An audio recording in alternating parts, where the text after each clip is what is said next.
3 Points of Articulation podcast.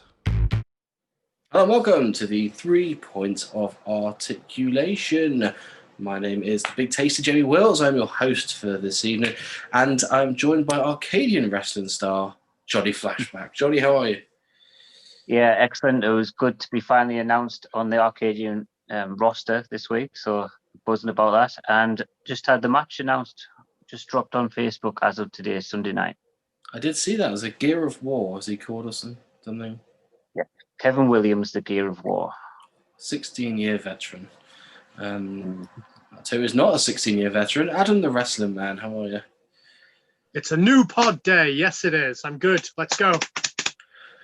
Hold your horses, Adam. We've got small talk to get a hold of yet.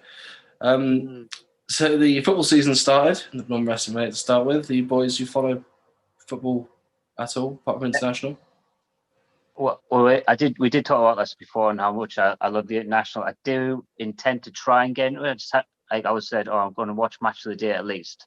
And I haven't got around to that yet. So we're talking about this on Sunday. I've seen a couple of results, but yeah, I don't know too much and might watch Match of the Day at some point.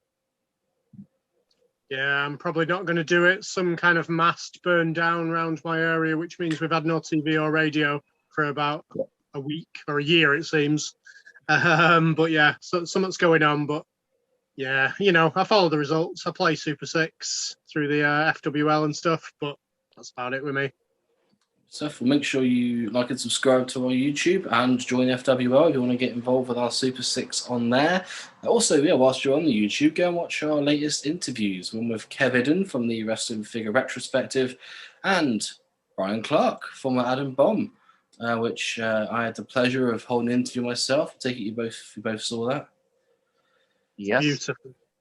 It was a very nice bloke. I was surprised. I was bricking it a bit before, as you can imagine, talking to someone who's 6'6" and a massive, it's a massive part of your childhood. I don't remember him that well, but someone that you see on TV, just put it that way.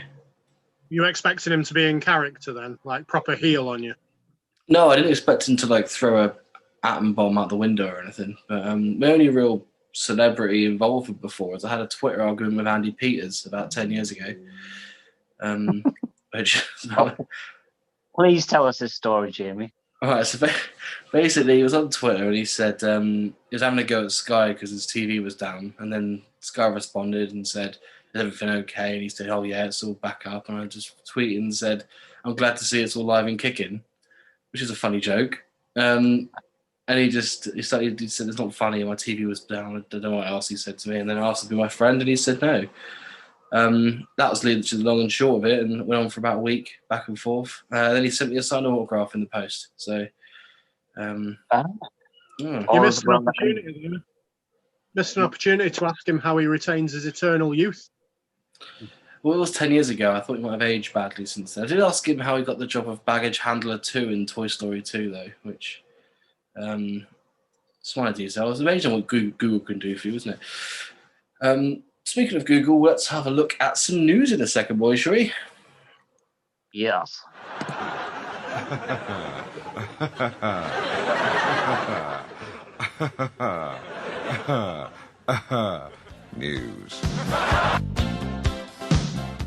News world all the time now, and we're going to discuss all the latest news since the last episode of the podcast. Boys, the biggest news since the last episode is we've had an addition to the Mattel Elite or Ultimate Ring in the form of WrestleMania 10 Macho Man Randy Savage with a commentary headset, the commentary desk, just added in there, and some chairs and a monitor. And a table. And a table. Yeah, there we go. And a cloth. Yeah. Why not? Very good addition to it. Bit more bang for your buck. You had to be on the early bird special, which finished on August the 13th, which was yesterday at the time of recording now. Seems to have done the job, boys. Them putting the Macho Man as this early bird special has definitely tipped it in the favour of people getting them orders in, and I'm sure it must have escalated very quickly once it, spoiler alert, it exceeded 7,000. So I was kind of thinking the way it was going, it might get to around 4,000 by the time the Macho Man sort of the pre-order ended on that. But I think they just surpassed everything. They knocked it out of the park. Yeah, I think the majority of people were just waiting to see if there was any hope whatsoever. It was always going to go down to that kind of wire of the last day. It was always going to do it, and I mean, we were pretty confident it was going to get made, especially after the Macho Man announcement, and it was. Jono, I believe you hit that button. I did. I think I made it go over 3,000 or 4,000 when I ordered, so I was quite. I thought I did my bit there.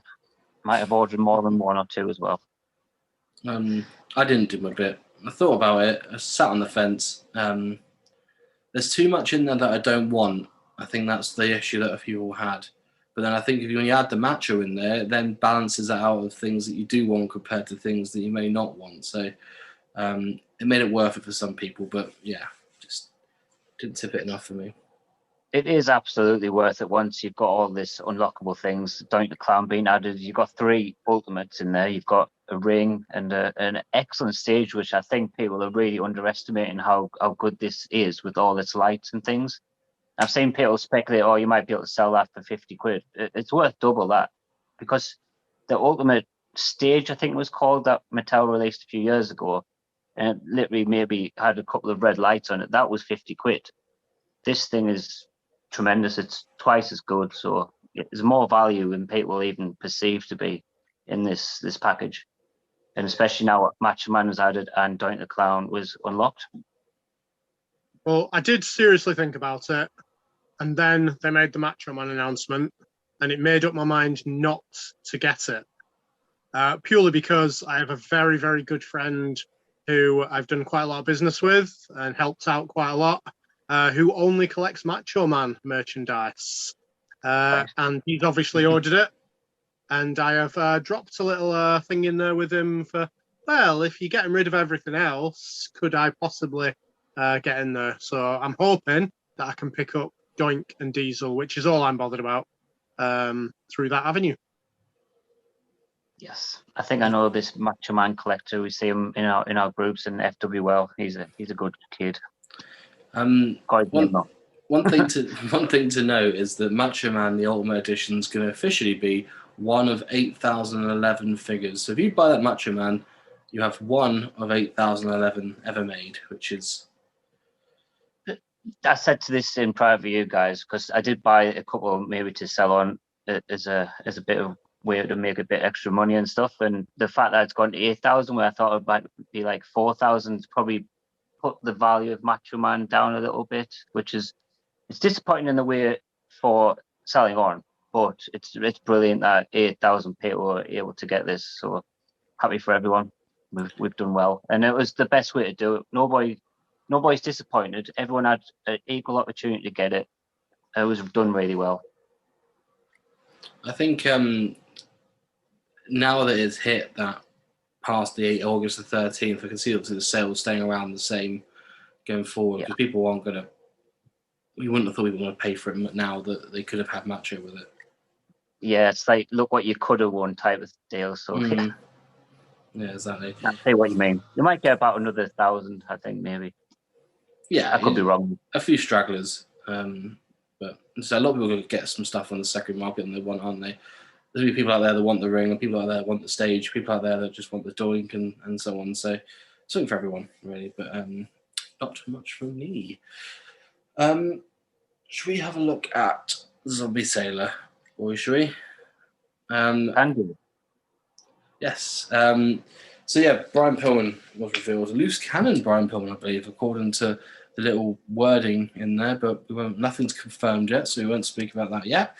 He used his son, Brian Pillman Jr., to announce it. What do you guys think of this as a potential loose cannon? Yeah, it's definitely a good sign. He's a big name in the wrestling world, especially with the hardcore fans. Like, he's pretty much aiming for the older, more knowledgeable wrestling fans. So it's definitely a really good name to add, and it was nice that his son Brian got to announce it. Yeah, I mean, for my own personal thing, I would have liked to see kind of 1991 WCW Pillman in it, but it's probably better for me because I don't have to buy it now. But I know a loose cannon is, it's in a lot of people's hearts with the Heart Foundation. A lot of people will jump on this, so good signing. Interesting fact that there hasn't actually been a toy line or a scale, should we say, that has every member of the Heart Foundation in it. Look at Hasbro figures, you haven't got a Brian Pillman until now in that scale. BCA figures, you didn't have an Anvil. Look at the Jacks, you didn't have an Owen. A Titantron, and Ruthless Aggression, and same with Mattel's, you haven't got an Owen. So this is the first one that we could have in scale all of the Heart Foundation. Well, I mean, you could already say that if you're going to include Zombie Sailor toys in the retro thing, you could include the Galoob Brian Pillman as well. So, it's just the way you interpret it, because you could probably say that the Galoobs are this retro style as well.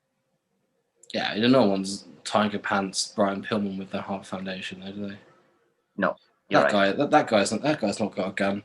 But you also don't want the new Foundation Owen and Jim Neidhart in that either. With his weird belly six-pack. Speaking of things we don't want, Nick Gage has also been announced from Zombie Sailor Toys. Adam, let's come to you first on this one. Any interest? Not for me personally, no. I mean, I know he does have quite a cult following, obviously. Everyone's banging on about how it's such a bad signing and boo to that and things. You know what? I don't think it is. You're going to have certain ones in lines which are not everybody's cup of tea. So releasing a lot of different styles and a lot of variances of them, it's going to attract a wider audience eventually to you, which is good for business. So although it's not my personal cup of tea, I don't think it's a bad move. Consider myself shocked with both your answers here, Adam. In the first one, you alluded to maybe buying a Brian Pillman if it was in a certain style for your Zombie Sailor. So that's an improvement from before when you wouldn't even speak about them. Yeah. And now you're saying sort of kind words about Nick Gage, who you've only previously had anything bad to say about. It's not my cup of tea. It's not wrestling, but it will attract a wider audience. Yeah, I totally agree with that. The thing with Nick Gage is I don't like him. He's quite a horrible person, let's just say it. But it kind of intrigues me a bit, and he's interesting. He's one of them you can't really take your eye off if he's on TV. And the Dark Side documentary was pretty interesting as well. It's one of those things. Yeah, it's a weird one, isn't it? I think I completely agree with Adam. It makes sense to do this figure so that you're going to attract an audience. The completists are going to buy it, so you're ticking a couple of boxes there. And for a business move, it makes sense, doesn't it? Not for me, obviously, because I'm not paying that much money for any toy, let alone one of an idiot. Anything else on the Zombie Sailor things, boys?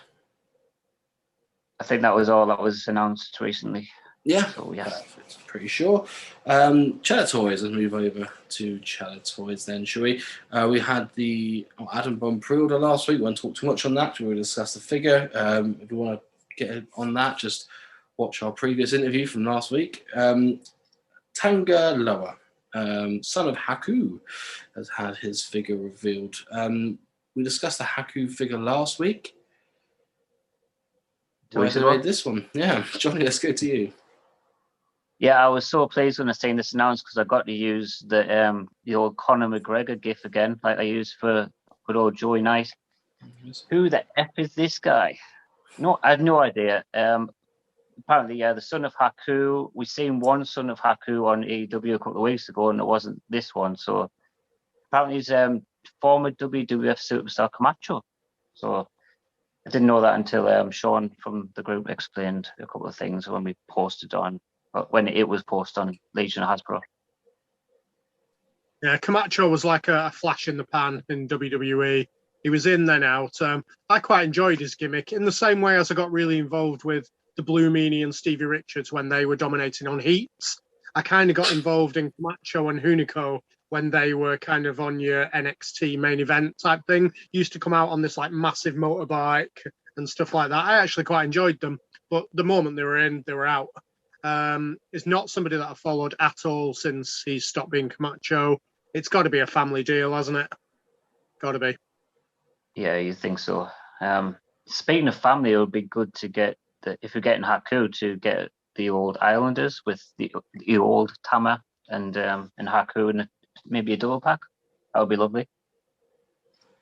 Yeah, I think there's a few double packs lined up from Cello, according to sources that we cannot reveal. So, yeah, it'll be interesting to see. Yeah, I'm not sure they're actually related because the old Tama is actually Rikishi's twin brother. Oh, there we go. You didn't know. Well, there's your thing learned for the day. You use Alan Partridge me. I did, yeah. Smell my cheese. Johnny, let's come to you for some more news. Yeah, last time I mentioned that we had this Squared Circle Toys who kind of came out of nowhere and said they were going to be making some sort of line with referees and security and that sort of thing. The update is that it's called Ringside Chaos.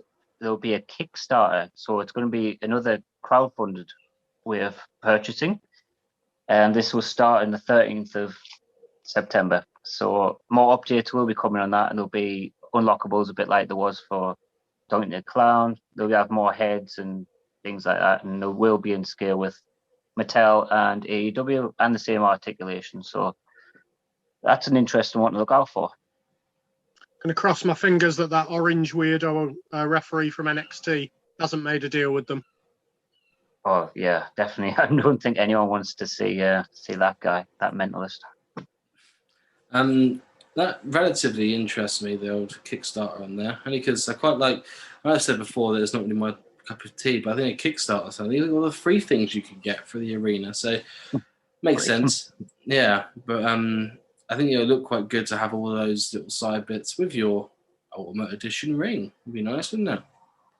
Yeah, definitely. I mean, it'd be interesting to see what other things they might come up with, whether it just be figures or whether they might do things that, like guardrails and things like that. So it'd be interesting to see what those guys can do. We haven't had a cameraman since Jack's Bone Crunchers, so yeah, definitely imagine that could be one. Yeah, yeah, I hope so. Stick with you, Johnny, for some news. Yeah, this is something that was news to me, but I kind of listen to the major wrestling figure podcast now and again, and I kind of zone out sometimes. So I may have missed it previously. In that those guys are funding and making a new figure line basically, and it's based on the old Bendham style. I believe they've already sorted the first line, which I believe, and correct me if I'm wrong, and apologies if I am wrong to anyone listening. The first set of 4 would be Mark Cardona and Brian Myers and Mark Sterling and Hornswoggle. So I think that's the first series. But they have alluded to that they're going to be making more and they will be signing guys to figure deals themselves. I can't blame them for making themselves, obviously, because I would in the same situation. But if you're gonna come up with a brand new concept like that, you'd hope that they'd have everything sorted for Series 1 so they could have some kind of name in it rather than just themselves and people associated with the pod, which I think is a bit lame, to be honest. What I realise, Adam, is obviously the people, the major marks, should we say, they sign up to their Patreon, they sell out all of their stuff almost instantly. So that's one target. They can limit it to 200, let's say, per figure. It will sell out in a matter of minutes, as they always do. And then you've got them hooked. So then people are going to then think, oh, well, these sell out in 2 minutes, and then Series 2 will sell instantly as well. People think it's an instant moneymaker. So that's the way that they normally play. I can see it going both ways with that. I can, that might happen. But also, once the major marks have got who they want, they might not want these other people. Depends what names they get. Yeah. The thing with those guys, I think they've got quite a lot of sway in the wrestling industry. So they probably have more sort of signing ability than someone like maybe Zombie Sailor does. So you could see the same sort of cats coming in there. And they are closely associated with Zombie Sailor anyway. So I imagine they'll be the same sort of people and they probably, share their contacts with each other. So you'll be looking at the same types of characters, I would think. Sorry, Adam, go ahead. was just going to say it's the right time for Bendham's because they're definitely making a comeback. Like I saw nothing on groups about them like previously, and now all of a sudden they're coming on. And if anyone puts any for sale, they're going instantly. They're still quite cheap. Don't get me wrong. Apart from one series, I believe, but you know they're going instantly. So definitely a market to get involved in. And this is going to shock you, but it's definitely not one for me. I don't like Bendham's, the originals, not at all. So I can't see me really diving into this one, unfortunately. We had a conversation very briefly about Johnny the other day as to why we've heard so much about Bendham's recently, and it's because the major pod promoted Bendham's like they were the biggest underrated secret going late last year. So they had a full episode of revealing all the Bendham's and going through each one by one, and each at the time said, "Oh, I can't believe how underappreciated this line is. Oh, this line is going to come back." And then everyone was there like, "Oh, it's true. Yeah, these guys are making sense." Boom. There's here's a line for you guys, and I'm going to guess series 2 they're going to have the unreleased Atom Bomb prototype that was never made. They're going to have the Dink prototype that was never made, and a few others which they discuss week in, week out, which to get everyone in the mood for. Really, it's good business. Yeah, could work. Yeah, I could put a safe bet on Atom Bomb being in that series. Yeah. It's almost like I had a conversation with them last week. Yeah, so anything else from you boys on the news? No, not figure news. Lovely stuff. Well, we got pick-me-ups next then, boys, haven't we? Anything else? Any other news, Johnny? We might allude to it in pick-me-ups, I think. We'll get on there. Oh, you sly devil. Just putting the tip in. Right, we'll see you guys in a second. Ooh, some lovely pick-me-up. Pick-me-ups time. Now we're looking at all of our latest pickups since the latest episode of the podcast. Adam, let's swing across to you. Can do. I'm going to start off with a couple of Lucy Elites, which I got from eBay. There's a seller on eBay recently that keeps putting bundles of 4 up. And in the bundle of 4, they're all new, basically. They're all within the past year. And you get 1 Elite and you get 3 basics. So I've been trying to pick them up so that I can just keep the Elite and sell the basics for either 20 quid again, basically. So I get a free Elite every time. So the 2 Elites that I picked up are the Titus O'Neil from the Rumble series and the Karma. I'm assuming this guy's a customizer because they never come with any of the accessories or anything like that. But they're more display pieces and I can always pick up the accessories. When I say they come with basics, like the Karma one came with those 3. Pete Dunne, Mustafa Ali and Bray Wyatt, so I can easily sell them for 20 quid. Yeah. Pretty decent deal. Every time there's an Elite that I like, I'm definitely going to go back to that guy and get them. Yeah. Forgive me if I'm not remembering correctly, but don't you already have those 2 Elites? I have Karma in box. I don't have him loose. And it saves me opening the box that way. I do have Titus, but I haven't actually got him yet because he's with a box that I'm building up. That was it. Yep. In principle. Also, I think the Bray Wyatt come with a jacket, so it makes sense for that guy to be a customizer. No, I think that's a different figure. Is it not the Mania? Not the Mania Bray? Yeah. The Mania Bray Wyatt is like a basic that has, it's a bit like the old Jax ones, when they had like a waistcoat on, the arms are actual black. That's what the basic Bray Wyatt is like. Oh, God. I hate those figures. It's not like a removable jacket. Yeah, I get what you mean. They're the worst kind of figures they were. Yeah. A different one. Different one. Right, so shout out to Wrestling Megastore, who come up trumps for me this week in the BCA corner. So first of all, I picked up a Slammers Farouk. I don't know why I needed it. I didn't need it, truth be told. But I was buying this other one, which I'll come to in a second, and it was 3 quid. So I figured, why not? Treat myself. But they also had the Paul Bearer, which comes with the urn, which is attachable. So that come in the 2-pack with Mankind, which is quite hard to find the 2-pack, truth be told, in good condition. So I figured, pick up the Paul Bearer by himself, because I'm going to need one at some point down the line, and he's actually in good nick as well. Scary figure, that one. Yeah, it's not ideal, that one. And also shout out to Macho Matt, he's called. I don't think that's his real name. On Facebook, who sold me the mintiest loose BCA figures I've ever seen.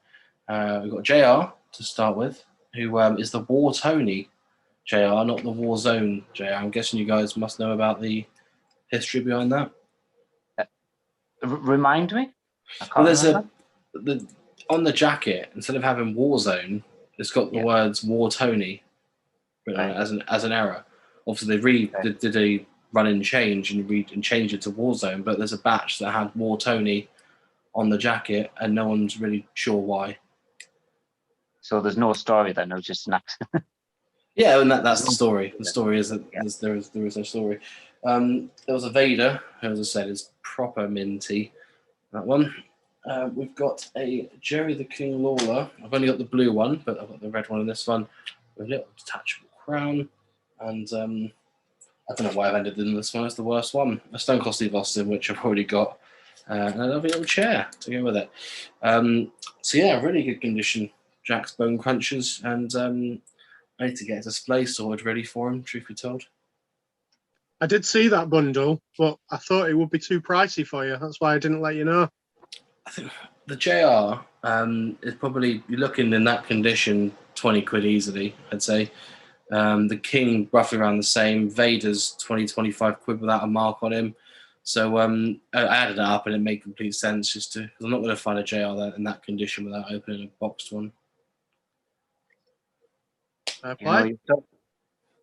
You got to fork out sometimes, haven't you? Maybe. Adam, back to you. This one's one where it's one of them. I just bought it. I don't really know why. I don't know what I'm going to do with it. I do think it's one of the best figures of the past year or so, which is the Series 81 Bianca Belair figure. I managed to pick it up for like 20 quid, which it would have been retail, and I don't think there was very many of them that made it over here of this one, in comparison to your usual line of elites.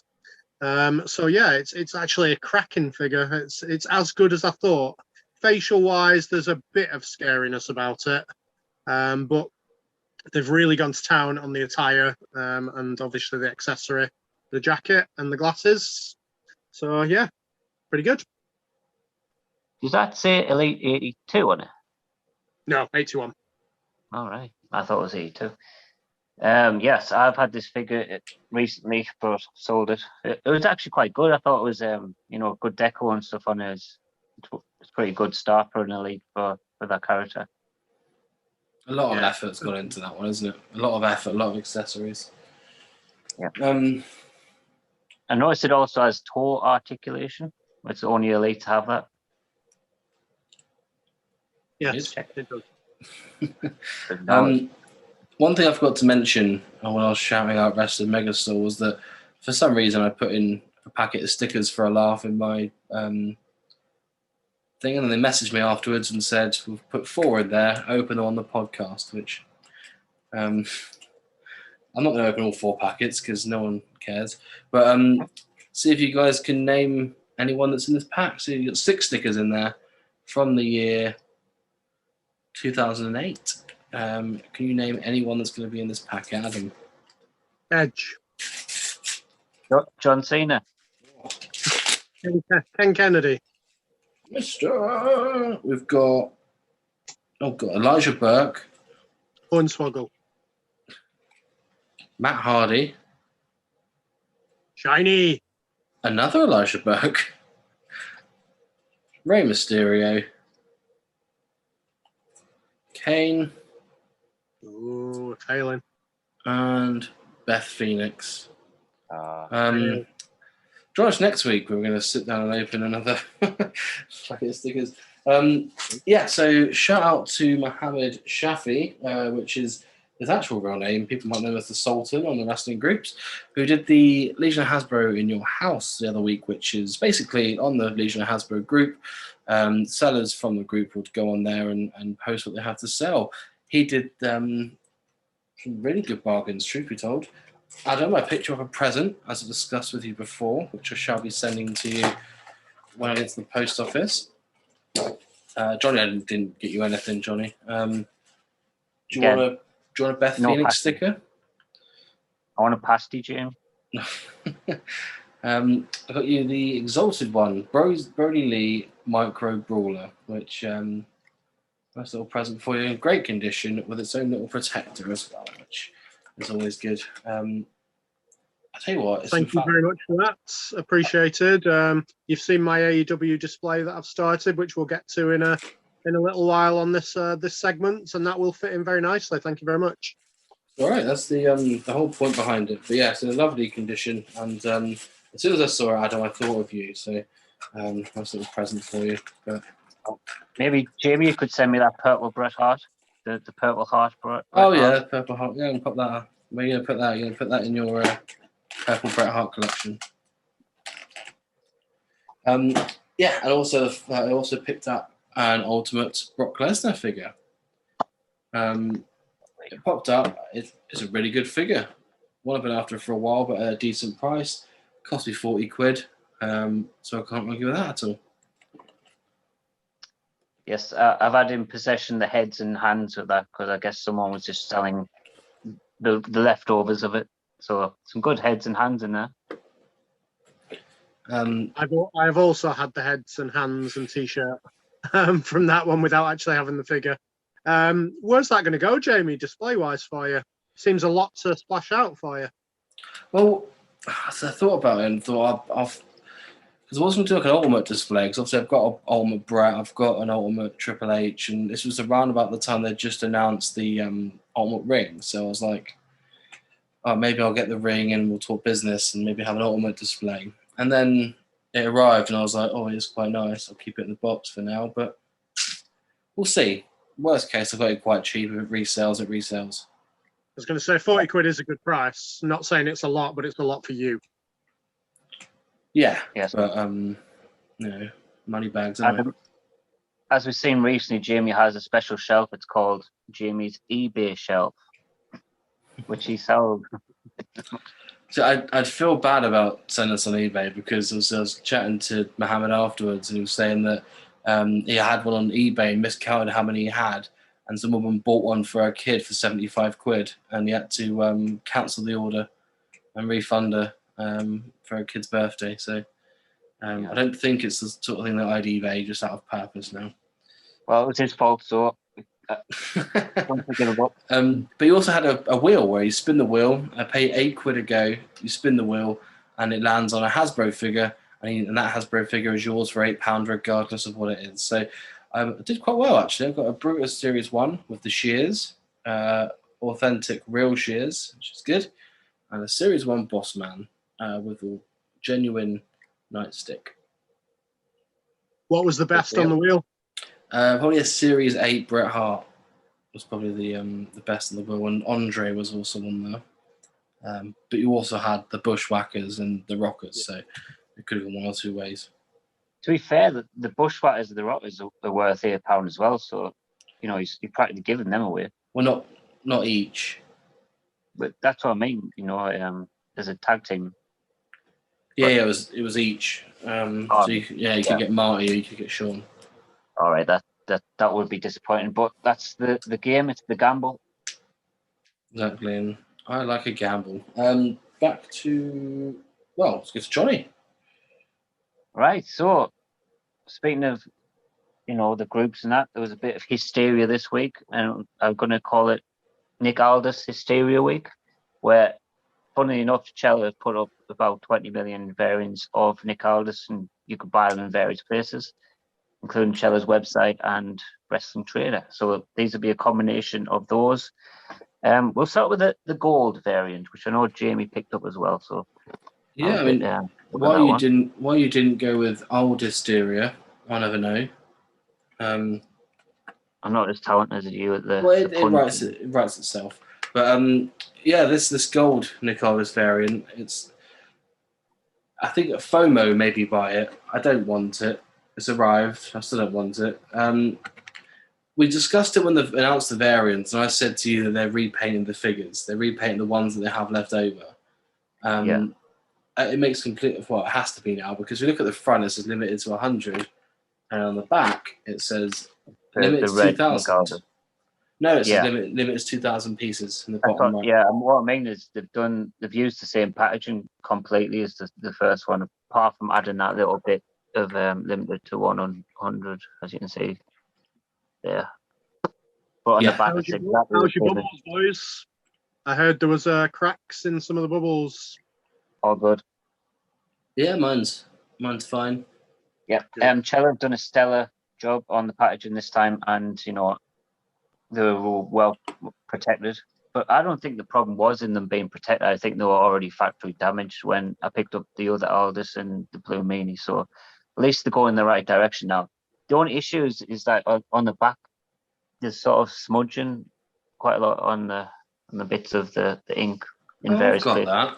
Yeah, I've Yeah. got I think they all have that. So maybe that. that's the next thing to improve on for them.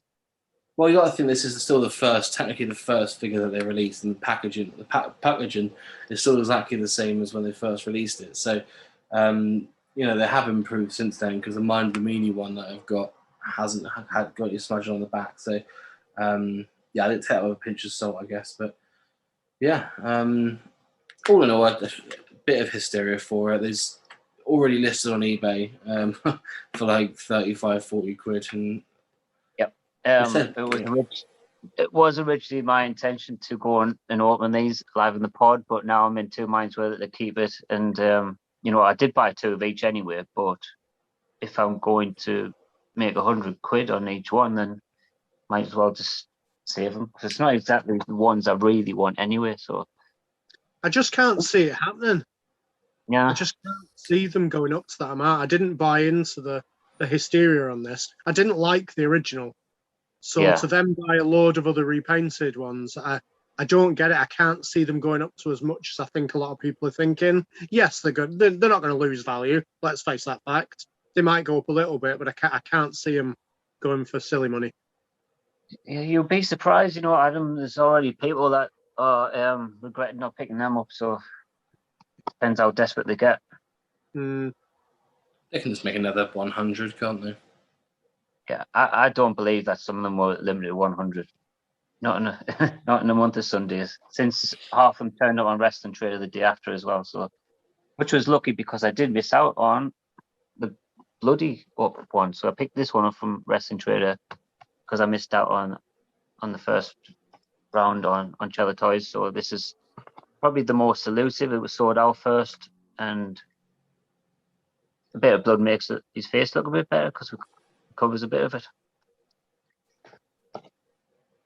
I think the attire is pretty well done as well. And I guess we'll just zip past the rest.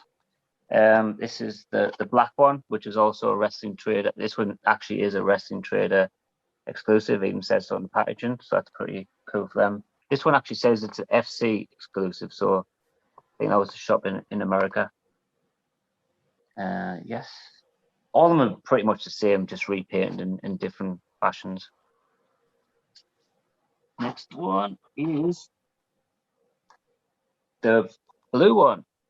Hard to see, it's quite dark blue, so it looks quite similar to the black from afar. There's not much more to say on them, just different colours, as we all know.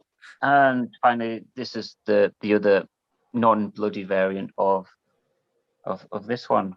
I believe it was what was the cup called that they?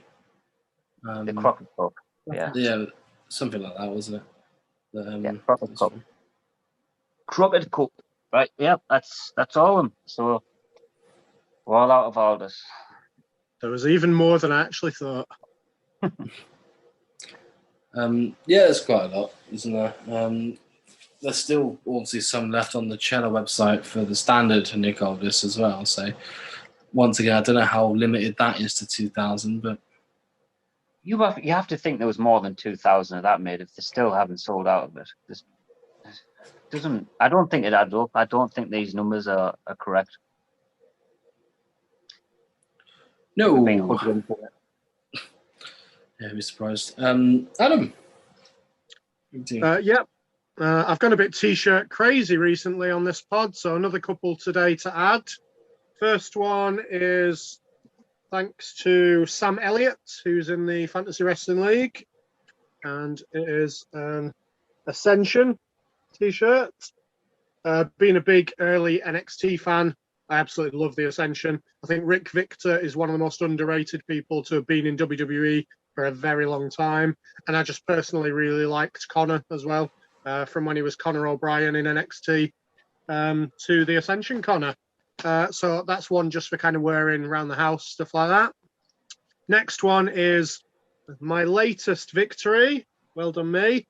In Hooked on Wrestling, my second victory in the pay-per-view predictions games, which is the NWO t-shirts. Yes, it's a cracking one. That I think if it ever gets reduced on Euroshot, I might pick that one up myself. Yeah, it's a nice t-shirt. Say it's got like actual wrestling bodies on it, which I kind of don't wear in public. It does seem like a public wearing one. I think you could get away with it. I think there was 100 and odd people took part in that one again. So to come top in that, and I didn't score massively highly either. I was about 10 points below the maximum. So, but I had a feeling I was going to do all right in it. So get yourself playing, guys. Well, we do. We've got a monopoly on this. We've won the last 3 between us. So that's good news for SummerSlam and TakeOver coming up. Yeah, I mean, I'd come 151st in this one. I think I did even worse. No, you didn't. Yeah, I think you were quite way above me. I'm not very good at those ones. I'm not very good at many competitions because in my head I always think this is how it's going to go down. I can't see it going any other way than this, and then 99.9 times out of 100, it goes in a completely different direction to what I think. So, but strangely, you're top of our pay-per-view predictions league between the 3 of us. That's just the predictions. It's not a how will this match end? What move? That's looking at betting odds beforehand. I do not do that. Because I don't think you can even do that on NXT. No idea. And they're the ones I always score the highest on. So final thing for me is I got some Hasbros from Phil. Thanks to that, Phil. They did a pop-up sale on the Legion of Hasbro group where they had basically bundles and so on, and they had like a little word that you type in, just stop people type in the word claim before they set a price because they'll sell them for dirt cheap. So I managed to pick up the Zebra Brutus Beefcake, which is one of my favourite ones as a kid. Just love that figure. I've got Coco Beware, which obviously I've already got. Jimmy Snooker, who will come in handy later on in this episode. Hacksaw Jim Duggan, because I didn't have him already. An axe to go with the rest of Demolition. Texas Tornado. Greg Valentine. And a Anita Bath Bulldog. So it's quite a good little run out for me, it was. Quite the haul there. It's a shame you sold Ludwig Borger because you're probably not going to pick up that anytime soon again.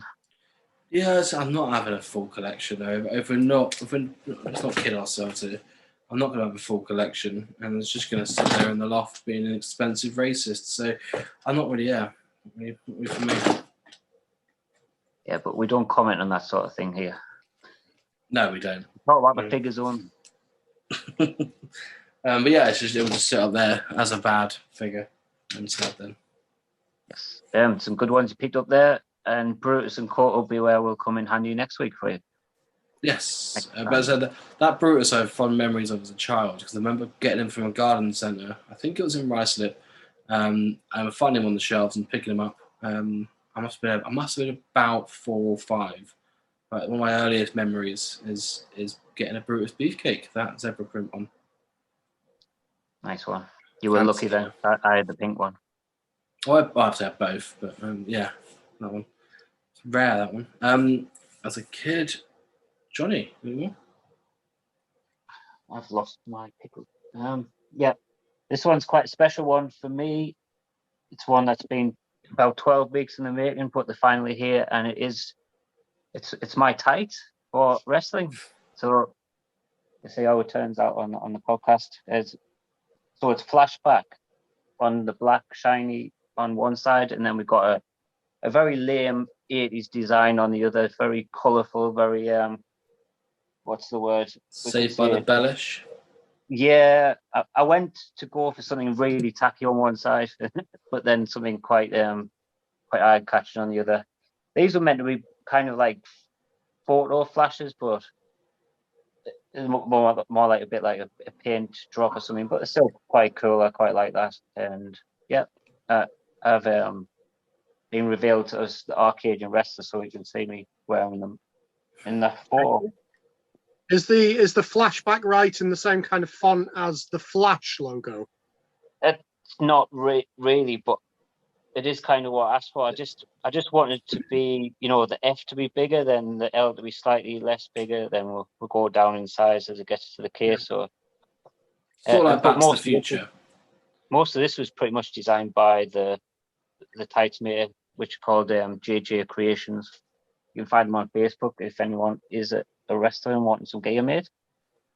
Or if you're not a wrestler and you just fancy having something made, you can hit them up. Or even just for cosplay or something, I'm sure they make things like that as well. So they've done a really good job and very happy with them. Actually pleasantly surprised at how they come out. So it's much better than I thought. And they're really good quality as well, so they should last quite a while. Hopefully for you. You don't want a little crotch split during the match. I'm sure that won't happen. You don't want to flash your back at us, do you? Well, yeah. Not my backside, though. No. Do you mind if I ask how much they were? I think they were £100 plus maybe £5 postage, so 105 altogether, I think. Well, that's not bad, though, is it? I could be slightly off, but I think that's about the ballpark of where they were. So, yeah, really good. Yeah, that's all right. You can get them framed one day, Johnny, couldn't you? Yeah, the museum. Flashback to your past. Adam, have you anything else for us? I've got 2 left, Jamie. Have you got anything at all? I think I have shot my load. I'm all right. Yeah, I'm all out. Right, I'll do both at once. Jono, are you out? Or Yeah, that's it for me. cool. So the first one I got from Sarge from the Legion of Hasbro page, and I got it for my display cabinets behind me. And then as soon as I got it, the boy started playing with it because it wasn't one that I really cared about whether it got damaged or anything, which he wanted it. And then 2 minutes, 2 minutes before this pod episode started, I stood on it and broke it. So great. Oh, let's have a look at this broken thing. And it is the Galoob ring. I stood on a ring post and just completely snapped it from the bottom. So I can super glue it back on if it's only for display. But the boy wants it anyway because he really loves the flip into the ring thing. He keeps putting all his Octonauts on it and flipping them into the ring. So I'll pick up a better model, I think, because this one does have a bit of wear to it. And the ring ropes anyway weren't fully sealed in, if you know what I mean. But yeah, I think it's definitely one that I'm going to pick up for behind here. I'm not sure whether it fits yet, so it'll have to go on top if it doesn't.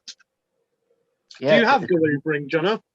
Yeah, I've got one. I received one recently as well. I think it's still on sale. But at one point, I also had spare ring posts. I think I've got rid of them all now, unfortunately, so I couldn't send you that.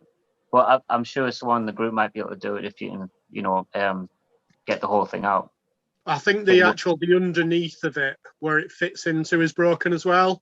So I don't think it'd work anyway. You might figure something out then. And if you need ropes, I'm your man. I could sort them out for you, no problem. I may well do that, Jono.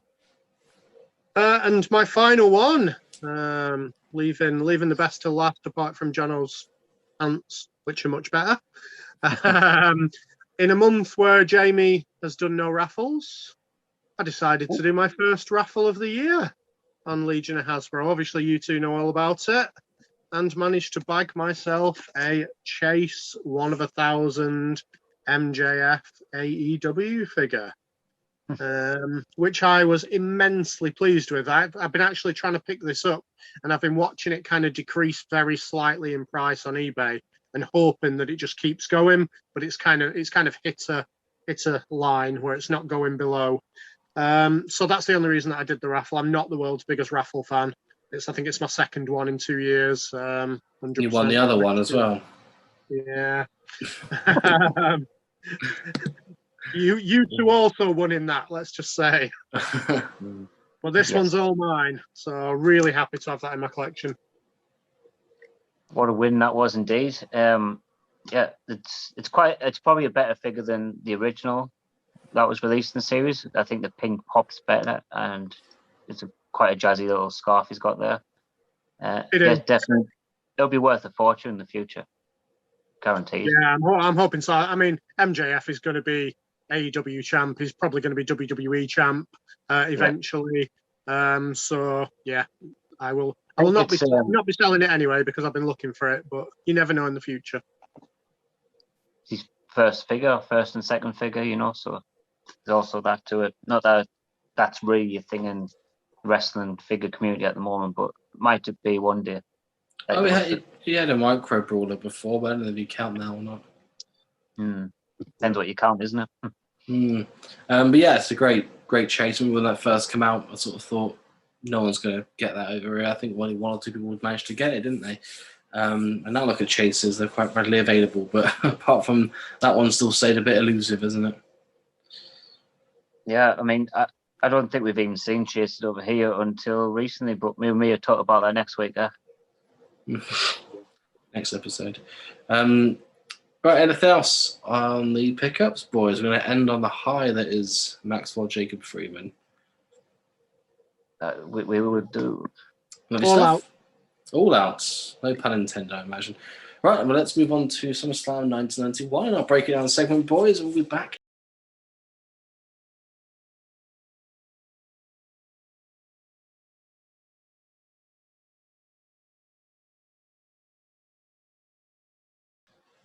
It's the summer, which means one of two things. It's too hot, and SummerSlam is around the corner. We're going to flash back, no pun intended on Johnny, 30 years back to SummerSlam 1991. Match made in heaven, match made in hell. So yeah, we've discussed WrestleMania 7 from 1991. Why not treat ourselves to SummerSlam? Confessions, everyone. Before I watched this in preparation for the podcast, I'd never seen this before, this whole pay-per-view. Johnny, what was your first memories of this pay-per-view?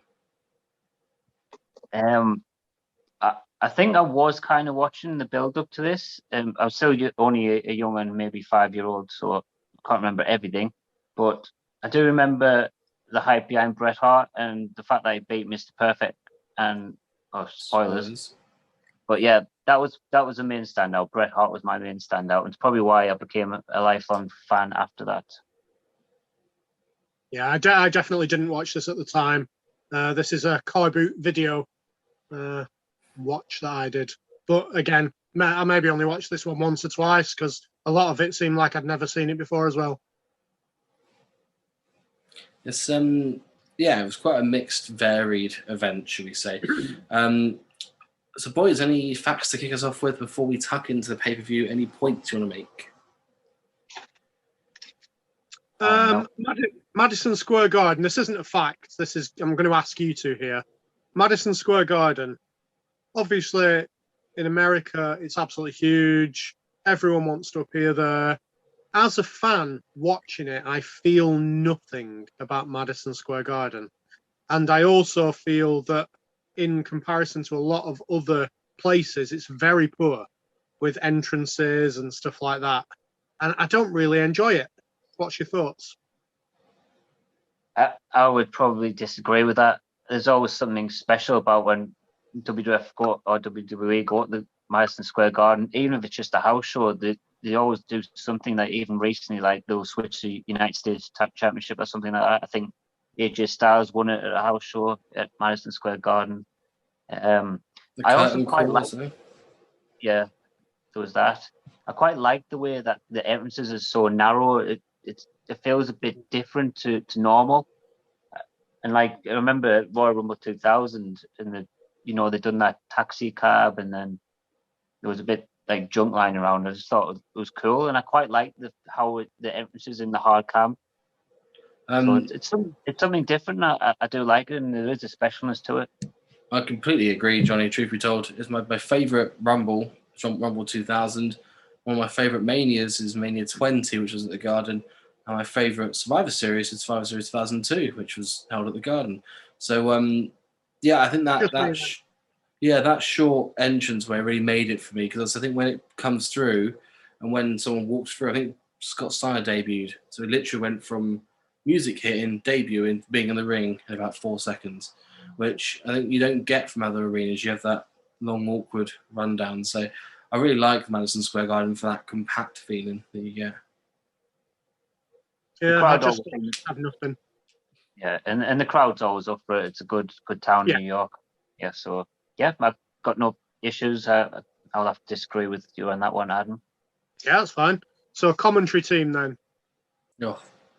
Go on, Johnny, because I know how much you feel about Piper. Fine. Since you said it, I hear Piper on commentary, but I love Bobby Heenan and Gorilla Monsoon, so I can live with Piper being there just for the sake of those guys being with him.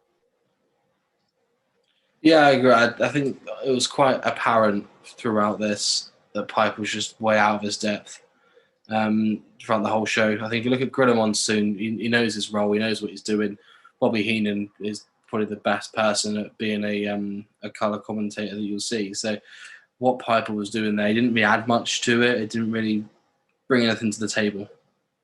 See, for me, that wasn't a bad thing that he didn't bring anything to the table, because I do think he was less noticeable than when we've talked about it on other podcasts, where he just spoiled it. But I don't think he spoiled this. I think the 3-man, it kind of worked for me. It wasn't spectacular, but it worked. Yeah, it was definitely a bit less annoying this time, which comes to me the appearance of Piper in this. When he was a commentator, he wore this pink shirt, and I'm quite surprised it's never been that made in a figure form. So I think if they're ever going to do another Roddy Piper, they could easily include that pink sort of shirt he wore for commentary as an extra in a headset, something like that. So it's a different route to go down if we're going to go and make another Elite Piper. Rather than the two that are coming out. Who? You got the Legends and you got the Hollywood. Oh yeah, obviously I'm on about after that. Yeah. No. Yes, and just a little start. I love that Vince McMahon did the rundown of the matches that is going to be involved. I really enjoyed the voiceover that he does. It's proper retro. Brilliant. Love the opener. Yeah, I mean that brings back nostalgia, doesn't it? I think putting on a VHS tape and having like that opening scene where it's like that's Summerslam, and then it runs down the card of the big boss man, and that always reminds me of what putting on a VHS as a kid. Yeah, love that. I should do it again. If they're going to do like a throwback pay-per-view, even if it's just like a NXT in your house to do a rundown of the matches like that, would be pretty cool. Yeah, we can pitch it to them. Right, so dark match. We would never usually cover them, but it was worth a mention. Koko Beware defeated Kato, who's fallen quite far from grace since WrestleMania 7. Opening match. Possibly my second favourite match on the card, believe it or not. The Bulldogs, the Dragon, and the Texas Tornado defeated Power and Glory and the Warlord. Big sort of face win to open the card. Adam, let's come to you. Yeah, I enjoyed this match. I didn't enjoy the start of it because Warlord and Power and Glory were already in the ring, which I think for a main 4 pay-per-view was a bit of a disgrace, to be honest. They should have had some kind of entrance. It was obvious. It was an obvious jobber match, which was annoying. I mean, the match didn't play out as a jobber match, thankfully, but it was an obvious win for the good guys. I'll just interrupting that point. So about that. In the previous SummerSlam as well, 1990, the Power and Glory started in the ring with no entrance as well. So, but they won that match. So I don't know if your point stands up. But also there's the fact that they didn't have any theme music or anything, so it might have just been a bit of a lull almost if they walked out in the ring with no music. So I think they did the right thing and have them already in the ring. Just get the baby faces out. Carry on. Manager-wise, I think almost every match on the card had a manager. There seemed like a big manager thing, and this Slick was this one with Power and Glory. I think the move of the event came in this match. There was a standing drop kick by Paul Roma quite close to the start of this, and it was absolutely beautiful. Steamboat tried to return the favour a couple of minutes later and hit him in the kind of belly. But Roma's, honestly, it was amazing. But yeah, it was a decent match. It was a decent flow. It got the crowd involved. The crowd were very hyped. Texas Tornado had limited thing. They had the Bulldog Warlord feud that went throughout the year, which got the crowd hyped up at the beginning. Solid opener. Yeah, I have to agree with that. Really good opener. I really enjoyed this match, and it was a good one to start with. I totally agree. I brought down the Paul Roman dropkick, but I also mentioned this in the Royal Rumble review we did as well. Yeah. So it's nothing new to us, but what a dropkick. I would probably go as far as saying he's got the best dropkick in wrestling. I can't really think of anyone that did it better. I know you say you missed the perfects and stuff, but even still, I prefer the Paul Roman. He also does a good punch. I've always thought Bob Holly had a good one. Who was that, sorry? Bob Holly. Bob Holly, yeah. Yeah, I totally agree there as well. I also quite like the punches that Roman does. He properly lays it in like an overhand. Quite cool. The dragon gimmick on Ricky Steamboat. I think it's a good gimmick, but it's been given to the wrong person almost. Like Ricky Steamboat didn't need this garb on like that, but it would have worked really well on someone like, Kato or whatever, who wasn't, doing much. He could have done this dragon uniform, sprayed his fire and got over that way. So maybe a little bit of a wasted opportunity there to give that gimmick to someone else. All the faces on this match have Elite in the same attire as what they wore in this match. So there's a little fact for you. So Bulldog is in the Elite 39 and Perry Von Erich in the Legends line and Steamboat in the Defining Moments. You also have the Warlord as well from the match, but no Power and Glory. I noticed, did any of you see if the camera pans up to the sky, it kind of looked like it was a steel cage up there? No? Just no, me? I hadn't noticed that. I was trying to see, but there was something blue up there, but I know they didn't store the cage up high, so it couldn't have been that. But it kind of caught my attention now and again. Bit of a strange move in the match where the Texas Tornado punched the Bulldog's back so Bulldog got a pin on the wall. Don't think that one made sense. And the fact that Paul Roma kicked out of the Bulldogs running power slam at one, was a bit of probably something went wrong there. I would think maybe should have got the interference by someone, but that very quickly felt followed by Steamboat getting the win with the crossbody. So yeah, a lovely little match to start. It was very the ending wise felt a bit like a bit flat, I think. I think it was a bit a little sloppy, but probably something to do with some sort of miscommunication where the Bulldog pinned Roma for 1 count. Yeah, I think out of the 3 finishes that the faces could have landed, I think that's probably the least impactful, I'd say. Out of the 3. But all in all, as I say, good match, good opener. It made sense to be an opening match. The fans got right up behind it, which is always good to see. So now that's my second favourite match. Let's go on to my top match from the card, which a match that I haven't really watched that much of before. I spoke on our Money in the Bank episode about how robotic Natalia is and how something could change in the ring and she wouldn't make a difference because she has a job to do and it will stay on the same track. This was the complete polar opposite of that. And the guys really worked well with each other and reacted really well with what each other was doing. And I think that's a testament to what Mr. Perfect and Bret Hart were as performers, really. Well said, Jamie. I can totally agree with that. The opening did seem a little sloppy, but it almost felt real as well. So it kind of worked, but they very much pulled it back very quickly after that. I love that Bret Hart's like comeback and the sequence of moves. I know he does it almost every match, but I love each and every one, and the way he executes them is obviously excellent. I love the finish, but it was a shame like the sharpshooter wasn't locked on the way it normally is. But it did look devastating all the same, so I can see what they were doing. I'll leave it at that for now and see what you think, Adam. I'll start off with the coach, because I mentioned about managers being in this one. I kind of thought to myself, who?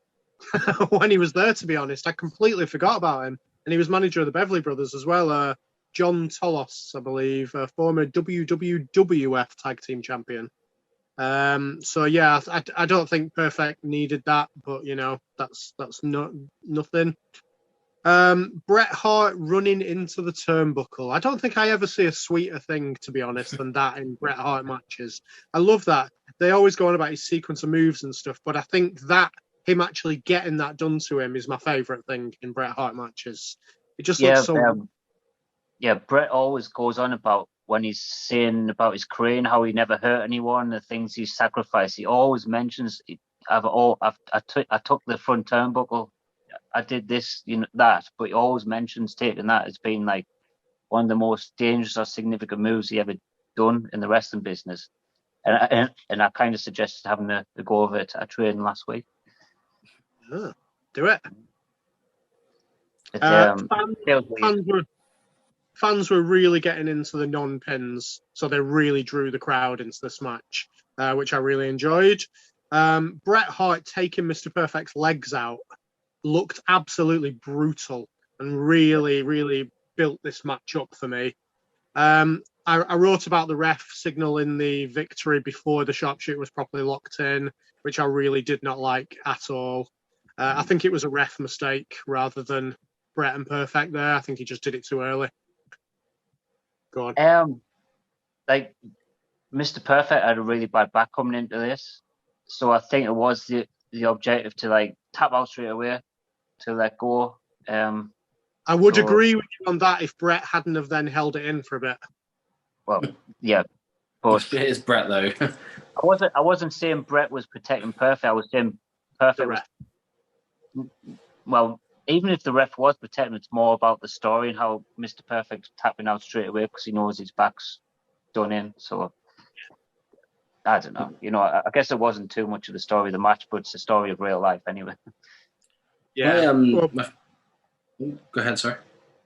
Bret Hart stripping Perfect at the end, very significant because because Perfect wasn't in it then for 15 months wrestling wise. He didn't wrestle for another 15 months. So it was kind of almost like your way of Undertaker leaving his hat in the ring when he's retiring, him stripping him completely off, out you go kind of thing. Really enjoyed that.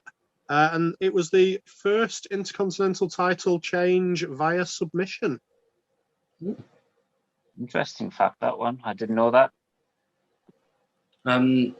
Yeah, I think that one of the main things for this match was the opening 5 minutes was picture perfect, I think, in my eyes. No pun intended. But I think just Mr. Perfect getting frustrated of just not being able to out-wrestle Bret and the amount of times he left the ring and the crowd then built up from that. It was the perfect sort of collaboration of wrestling as well as storytelling as well as crowd involvement that you'll see. So I think that's why in the first 5 minutes it really hyped up this match as a big deal, basically.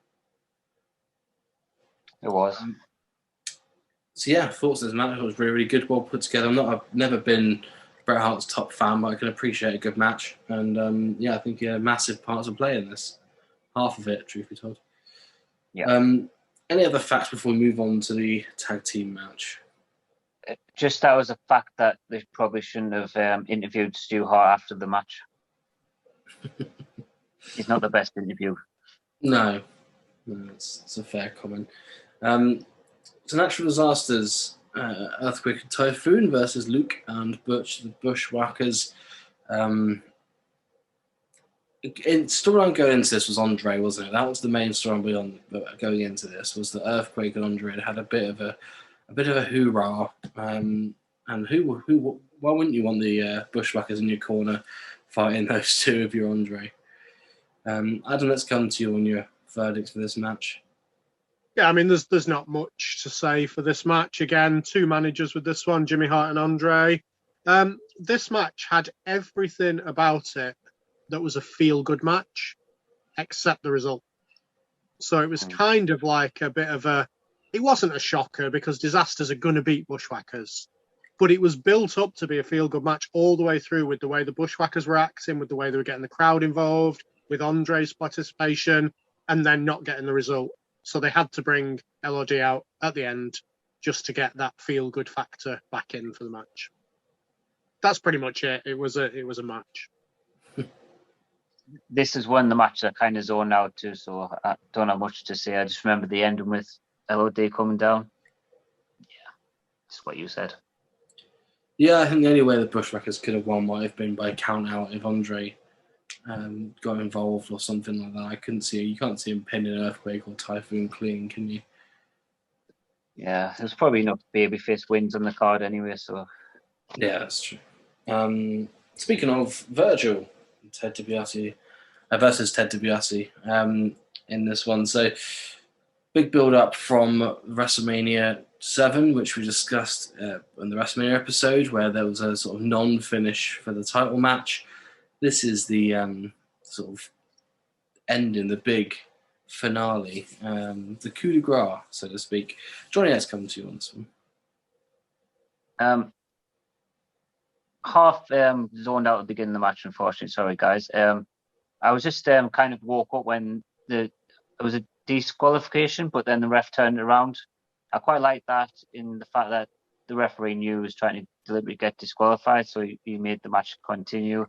And also felt like the referee had a lot of authority in that, so you kind of don't get that anymore in wrestling, which I thought was cool. And as a wrestler, as a flashback, I'm trying to incorporate moves from like certain older wrestlers, and I kind of seen one in this match that I thought could pay tribute to Ted DiBiase. And that's the overhand fist drop that he does. It's quite patented. He does that all the time, so I might have a go at trying that one in training next week. And I learned something from just some similar comeback when you're getting your head thrown into the turnbuckle. Just put your feet up and you can stop and smash the heel into it, so I might try that. Ted DiBiase does an amazing suplex as well. Beautiful. And yeah, another feel-good moment, as you was alluding to last time. It was Virgil finally got one over the $1 Million Man and took his belt. Good stuff, actually. Yeah, this was the next match on the card, which had the feel-good match with the feel-good ending. So you knew it was coming. I'm never a fan of referees doing random things like that, which they wouldn't do in other matches. But it did make complete sense to finish the rivalry on that, with not everybody's got a price for the $1 Million Man, as he's about to lose his belt. It makes complete sense. I was quite shocked there was no Roddy Piper interference, and I thought that he could have just come into this match on commentary, because that's what he was there for. He was there for commentary on this match, so he could have just done the one. Yeah, I like the ending with the reverse on the turnbuckle, and yeah, it was a decent match. It was nothing special, to be honest, but it was one of those moments that as a kid I absolutely loved. So yeah, well done WWF. Virgil had a Hasbro based off this look, didn't he? Loosely based, roughly. With the sort of white trunks, and I can see him there on the right, Johnny. Next to Skinner, I think. Yeah, it was pretty much. Well, actually inverted colours. It was more red on this one, where that one's more white. Because obviously Virgil normally wore the sort of pinstripe ones, didn't he? That was the 92. Yeah. I mean, that's what I associate with. So, but yeah, the Virgil look for me. I think the whole match, it all makes sense. It was a big build up for it. It had been going on for a while.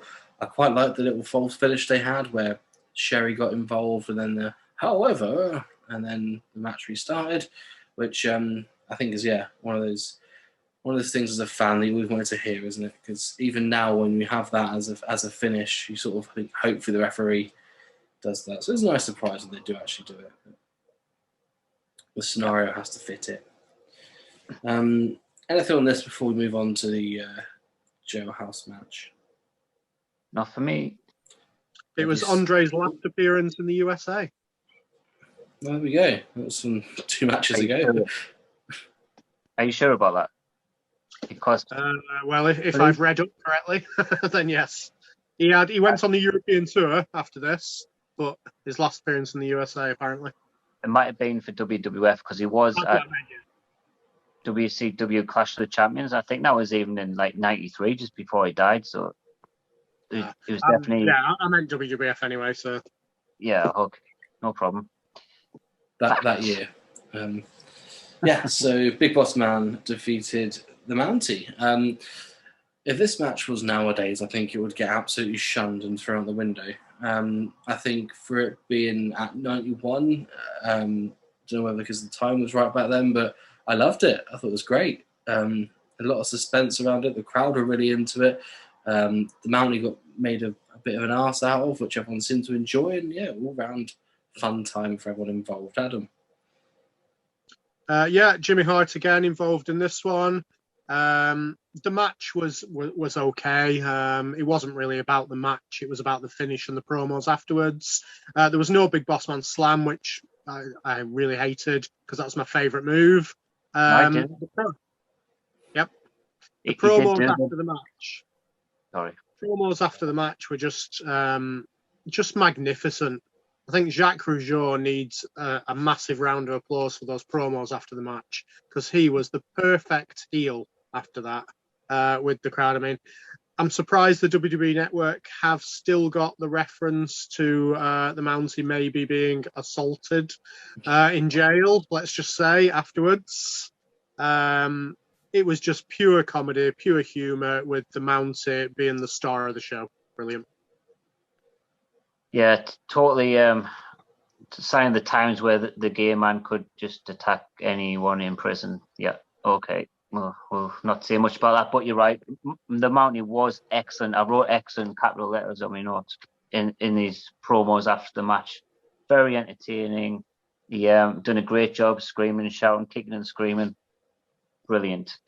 Regarding the feud, it was very logical. It was, the policeman versus the Canadian policeman. So it made total sense. It was fun. I always thought, as you said, the finish was strange because he used the Alabama Slam, which we know, I guess Bob Holly named it afterwards. And very strange that he kicked out of the Bossman Slam, which he did do, but the Mountie kicked out. He also kicked out of like a spine buster, which Bossman's also used for finishes before. So he's kicked out of 2 of the Bossman's finishes and then come up with a new finisher, and then the Bossman never even used that finish ever again. So it might have made sense. Did the Mountie used to use the pile driver? Because it looked like it was a counter to that, and I can't remember. Maybe. I mean, even if the Mountie's finisher wasn't the pile driver, it is a good counter. But what I'm saying is he used it as a finish, but then never used it again. So it didn't make sense to use that as a finish and have the Mountie kick out of the Bossman Slam. But yeah, there's fun stuff after. One question for you guys really on this: because I think gimmicks nowadays are pretty much dead, aren't they? You get the occasional one that shines through, and the Fiend as an example, which is a gimmick now. But I don't think Bossman and the Mountie being gimmicks like that, I don't think they would transform well to these days. Is there? Do you reckon there's a market for gimmicks nowadays, or is it completely dead? This could be a whole odd topic in itself, buddy. Well, there we go. Let's pencil it in then for a future pod. We'll discuss gimmicks. Well, I don't think you'll ever have a Mountie again because the Canadian authorities kicked off over just like the Mountie character. In fact, they made him drop the name and everything. And there's always these sort of lingering problems with releasing the figure. as the Mountie as well, so that would never happen. As far as a US placement, well, with what things that happened last year, we better not tread in that territory either. So can't see either of those working, unfortunately. No, but we can discuss gimmicks in the future, can't we? All right, we're about to move on to the tag team title match. Yes. Lovely. So we're LOD versus the Nasty Boys. Surprisingly, as a kid, I was a massive Nasty Boys fan. Don't know why, but I used to really like them. Never really a massive LOD fan, but they were toyetic as anything. But what did you guys think of this clash of the tag titans? Johnny, let's come to you first.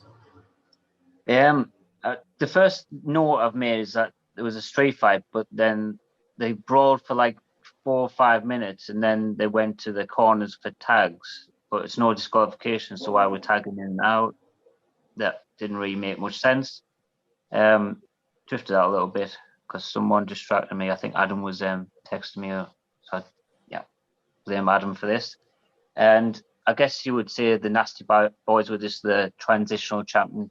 They've done a job. They've kind of broke up the half foundation. They've held the titles, and then they drop them to the tag team that WWF eventually really want to get over.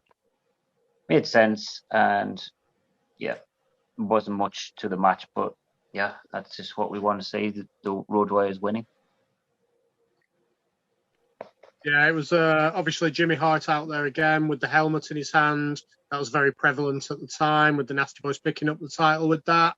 So you always knew it was going to get involved. So you've got the revenge aspect of the helmet.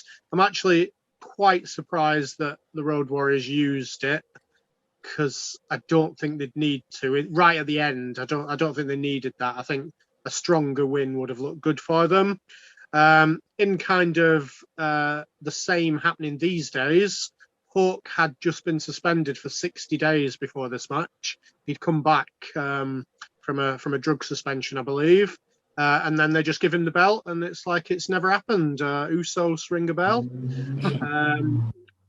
The match was average, to be honest. LOD became the only tag team to win the AWA, NWA, and WWF tag team titles in this. Yeah, good start. There you go. As far as the match went, it was perfectly fine. I think we discussed the Nasties winning it at Mania. They won the titles, didn't they? It's a relatively decent run, didn't they? I think the tag titles only tend to switch on the bigger shows around these times anyway, so good to see. Then we have obviously one of my favourite finishes, I'd say, from the pay-per-view. IRS, Owen R. Shyster, speaking of Bray Wyatt as well, I did it earlier, beat Greg Valentine in what is not the co-main event, Johnny, just because it's the second on the card, is it? But it's up there. I like this finish. Adam, let's come to you. I've written down that it was a decent mat wrestling match with a load of clotheslines thrown in. There was an absolute load of clotheslines in this match for some reason. There was good build up to the figure four. There was a couple of swerves in here, and then the wonderful little roll up, getting IRS the victory. How long had he been in for at this point? Had he been in? Was he quite new? Yeah, very new at this point. Only a couple of months, if that. That's the reason then, isn't it, for the match and the win? Yeah, get him over.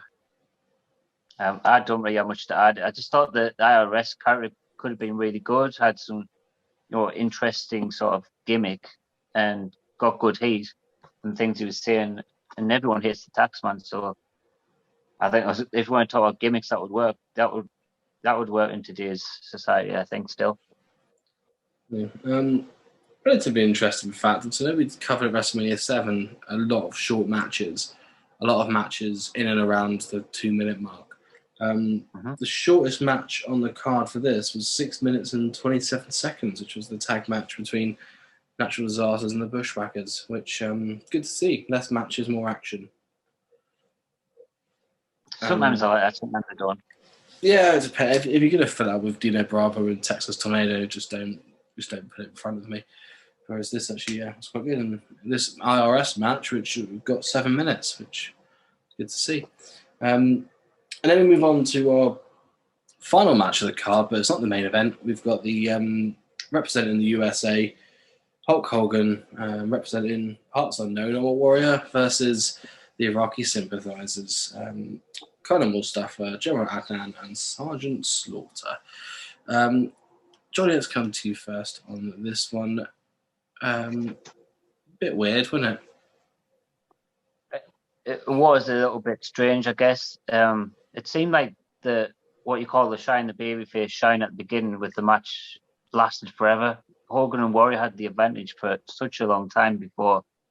I guess just Sergeant Slaughter really, because he was the only one capable. Came into the match and got a bit of heat on the guys. So, I was just wondering about. I kind of like drifted out. This is my thoughts while I was in the match. Why haven't they made the Ultimate Warrior from this match in an elite or something? So it is pretty good in a toy, but I wonder if it was a sore subject in the fact that this was the event that Warrior famously held up Vince for money. So I don't know if like Vince has sort of vetoed any attempts to make this one. I doubt it because Vince does let things go, I guess. It was just a lot of stalling and. Yeah, it was a bit blah towards the end. Yeah, you've pretty much said what I was going to say. The only differences I've had is just the cameramen made a really big impact on showing how big Sid was. Especially there was a couple of things where he was up against Warrior, and the cameramen purposely made Sid seem a hell of a lot bigger than Warrior, which was probably done with a shout in his ear to make that happen. Again, second match in a row where there's pretty much hundreds of clotheslines in this match. It's just clothesline after clothesline after clothesline from every competitor. And obviously the face breaking the rule again for the finish with the powder in the face. You've already had Virgil with the ring buckle. You've had LOD with the helmet. Now you've got Hogan with the powder. It was seemed like a gimmick in this event. Yeah, good point. Never really thought about that. There has been quite a lot of heelish moves by the baby faces, but I guess it all made sense in a way. Yeah. Yeah, it was all right, wasn't it? I think if Warrior didn't go out there and perform, we all know that Hogan would have done 3 versus 1 and looked like the biggest underdog babyface you've ever seen. So I don't think it would have made much of a difference. Sid, I was always a fan of as a kid. So I was quite glad to see him shining in here. In regards to the elites, that the one they did just release, like Sid in this attire, he did have the hair that was like more blonde, so I think I'm going to need a new one, or maybe keep this one for WCW and get another one if I can and put a blonde hair for the referee representation. Good stuff. Well, should we end it with the wedding?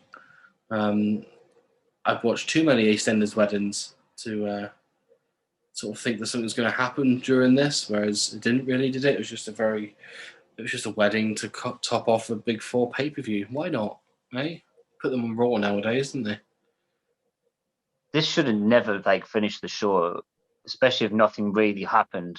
And truth be told, I just skipped it. I stopped watching at. Well, actually, I fast forwarded because I remember having the VHS as a young teenager, and there was an aftermath on the VHS where they're all at the after party at the wedding, and Jake the Snake and the Undertaker come and crash the wedding, and there's a snake involved and things like that. So it kick-started the Jake Roberts feud, but it wasn't shown on the network.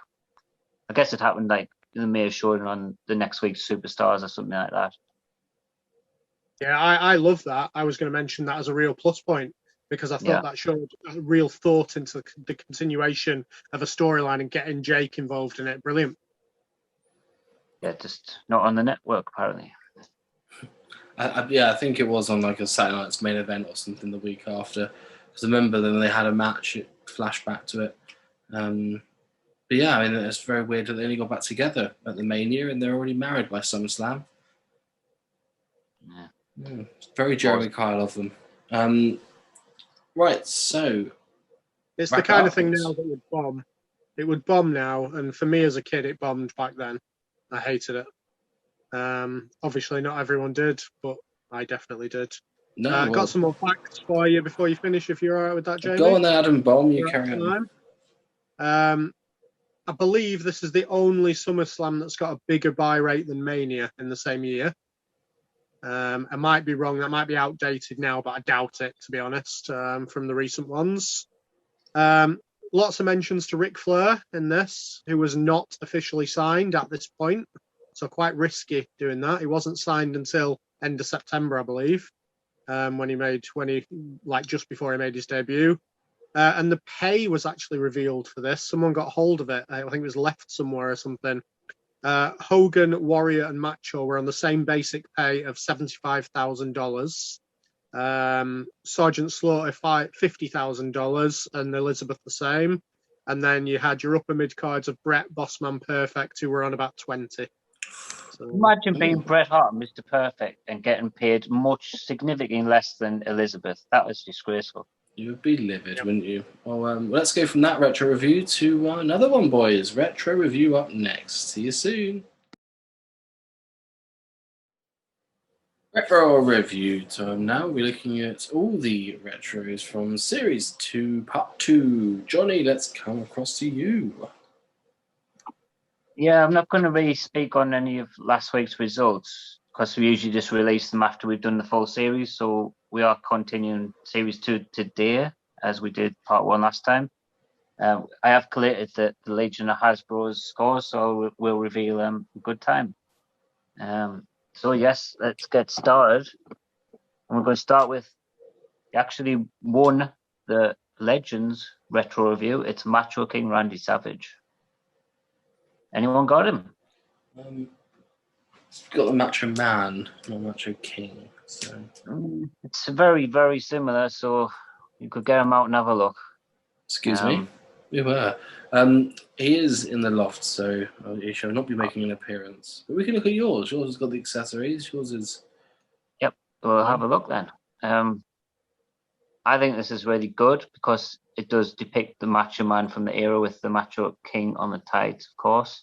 The only bizarre point about it is I don't think he ever wore the gold knee pads, but I could be corrected on that. We also have the old tape issue again. We've got no wrist tape painted, which is a shame. But look, we've got two accessories.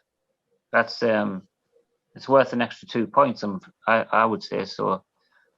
And we've got some nice detail on the glasses as well. So it's a really well done figure, and it does hold up to the Series 1. What you guys' thoughts on this one? I can't really give you any more than that, really. It's all about the accessories with this one. It's nice that they actually put the king on the back.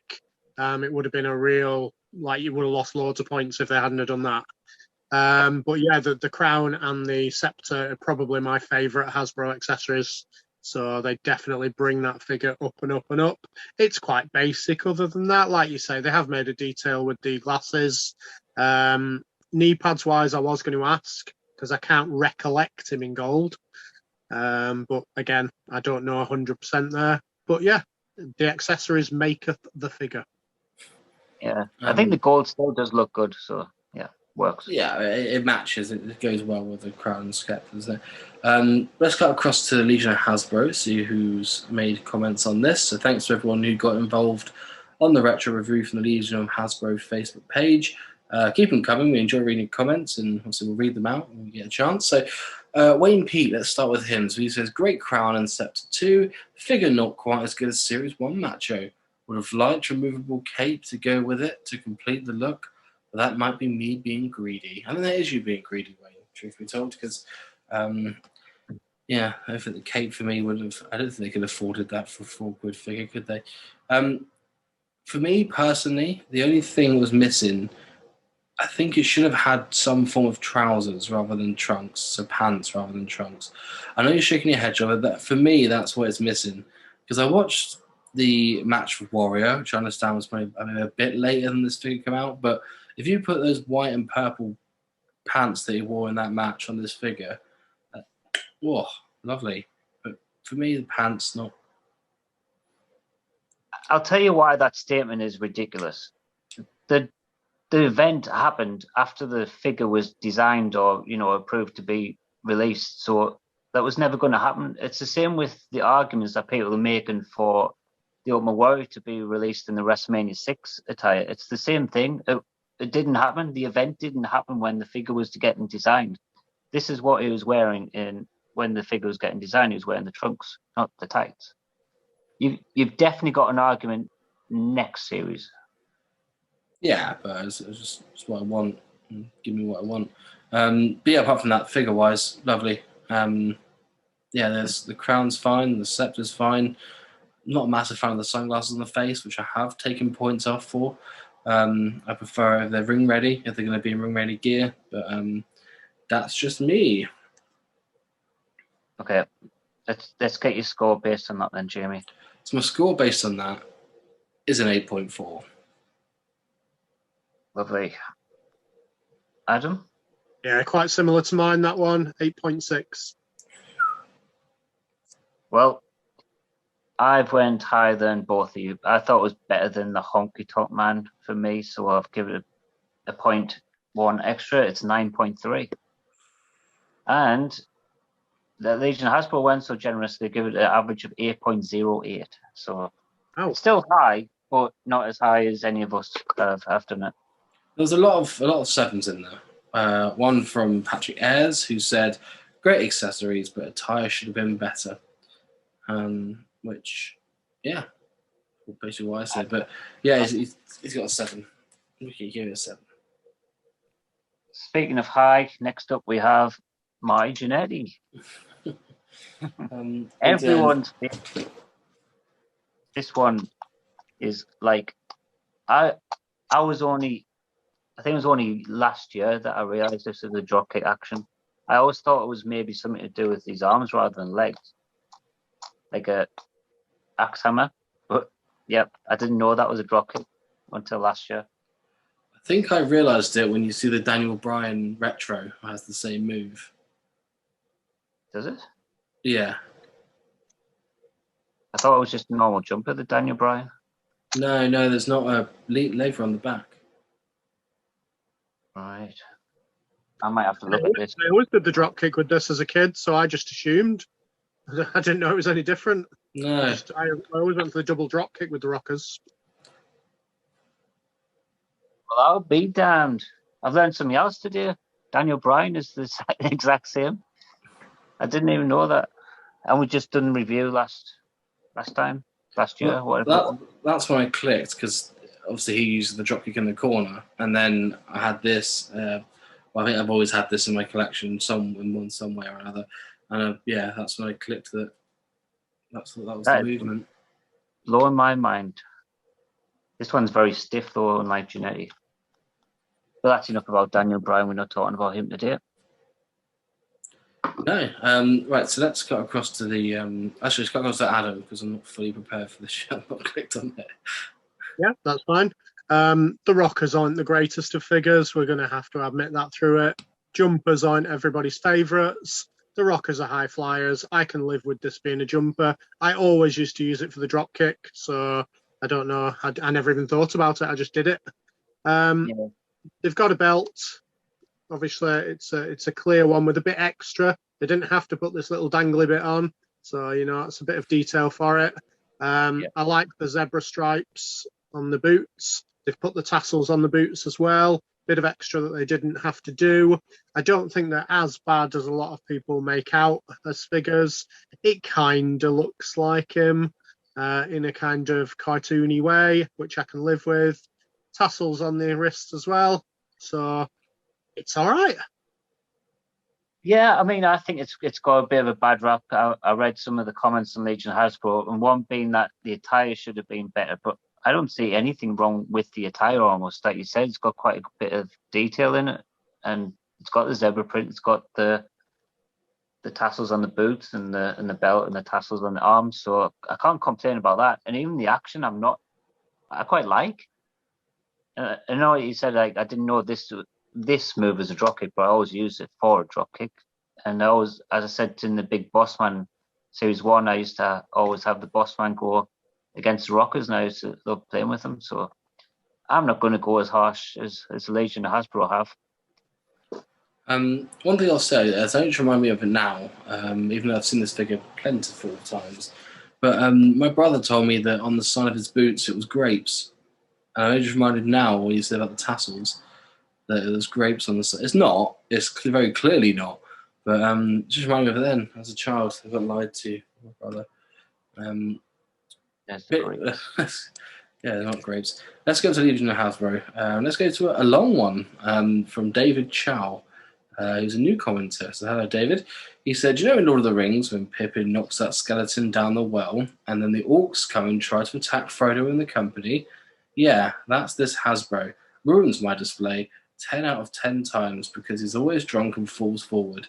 The domino then starts to collapse, a fall of a Hasbro." So he scored it a 2. But standing wise, how's yours on the standing side of things?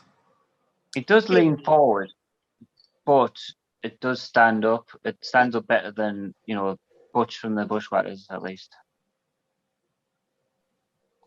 It's all right. But yeah, the common theme seems to be that they could have done more with the design and the paintwork of the trunk. Seems to be the common theme for it. I don't think we would have massively bothered by the jumper side of things. There might not have been if there was a bit more colour on the tights. So yeah, I can live with this completely because, like, if I look at the Retrofest Shawn Michaels that Mattel recently put out, I hate that. I think it's really garish and horrible. And I know it was the attire that they wore sometimes. I would much prefer this to that kind of attire. Yeah, the actual Mattel Legends one is a lot better. Yeah, I really like both of those, so I'm not going to agree or disagree with you there. But yeah, I think the head's pretty rubbish on this one. There's not much good to say about that. So let's get some scores. I'll kick us off for this one. I'm going to go for. I'll kick us off. Go on then, Johnny. The Legion of Hasbro score. And it's 3.38 as an average score. It's lower than the score I was going to give. I'm going to give a nice round 4. 4 for Jamie. Adam, this is harsh. Harsh. Very harsh. Very harsh.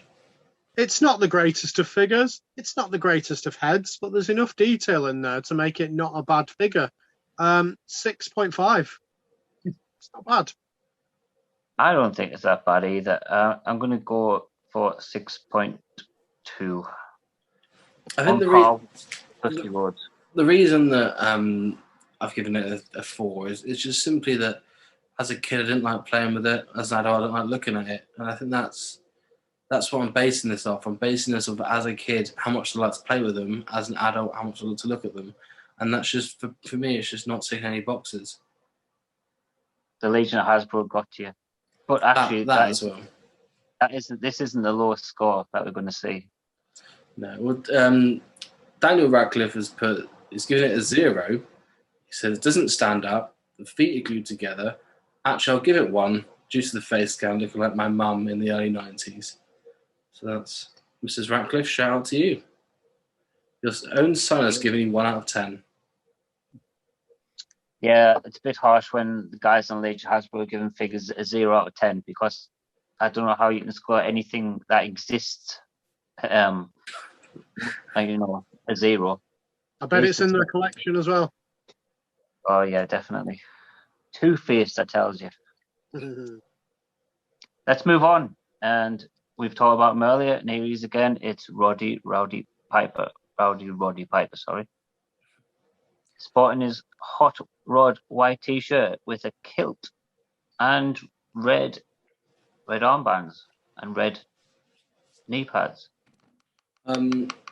No blue boots, which is my first pet peeve for this figure. Didn't annoy me as a kid, but it annoys me now as an adult, truth be told. I think the blue boots thing is just a massive miss. And the blue knee pads is missing. Why has he got red knee pads? Did he ever wear red knee pads? Do you know what? I thought he never did, but I've recently seen a picture pop up where he's wearing he's wearing the red knee pads, the red elbow pads, and he's wearing like red biker shorts. And apparently he's wearing this around 1990, but I never seen it myself until very recently. So he apparently did actually wear it. I've got no recall for it. I don't mind the boots in black because he did wear black boots at this point, I think. But all in all, as a kid, truth be told, I didn't mind playing with this figure. Obviously, you did a lot of hurricanranas as a kid and received a lot of power bombs, but it was there was some playability there. The kilt didn't kill it as much as you would think. I didn't really like the figure as a kid. I thought it was a bit limited in play. And when I was the kid, I've said this before on the WrestleMania 7 one, I thought Roddy Piper was a woman. So it didn't get much play for me. So, yeah, I wasn't too impressed with the figure either. Yeah, I didn't like it as a kid. I don't like it now. The face is absolutely terrible. Looks absolutely nothing like him for me. The t-shirt's pretty quality, to be fair. As an adult, I can appreciate it. A lot of sun-damaged ones over the years, obviously. I thought they could have made a bit of effort with the front of the belt, because obviously on a kilt, that's usually quite designed. Now, it is designed, but they haven't coloured it, which I thought they could have put like a gold one on or something like that. But yeah, it's not my cup of tea of a figure. I used it as a bit of a puncher when I played with it, but I don't like Roddy Piper, and that probably makes me slightly biased. Yeah, I think I'm in the same boat as you. I'm going to kick off some scoring. I'm going to go 4.9. Straight 6 for me. As I said, I didn't hate this as much as I should have done. And I think the shirt-wise is one of my favourite wrestling shirts. So I loved it for that fact. I'm going to go 4.3. I just don't like it. Yeah. Jamie was closest to the Legion of Hasbro average, which was 5.9. Fairly generous, I guess. Yeah, if we're doing points of people that are closest to Legion of Hasbro, I think I'll be taking the biscuit at this point, wouldn't I? So let's go to Lee Geyser's score. So he said Piper as a wrestler was pretty bland in my opinion. So difficult to produce a decent figure. Still, not a bad effort. Gives it a 7. I get what he's saying here. If they released them in trunks, there might not have been a lot to it. So I can tell you what he's saying there. They went for a more toyetic look. They just didn't land it, I don't think. No, they might have blown the budget on Macho Man for the series. Right. Move on to also not the lowest scoring figure of the round. It's Shawn Michaels from the Rockers. I've got the 1 of 100 limited edition white trousers.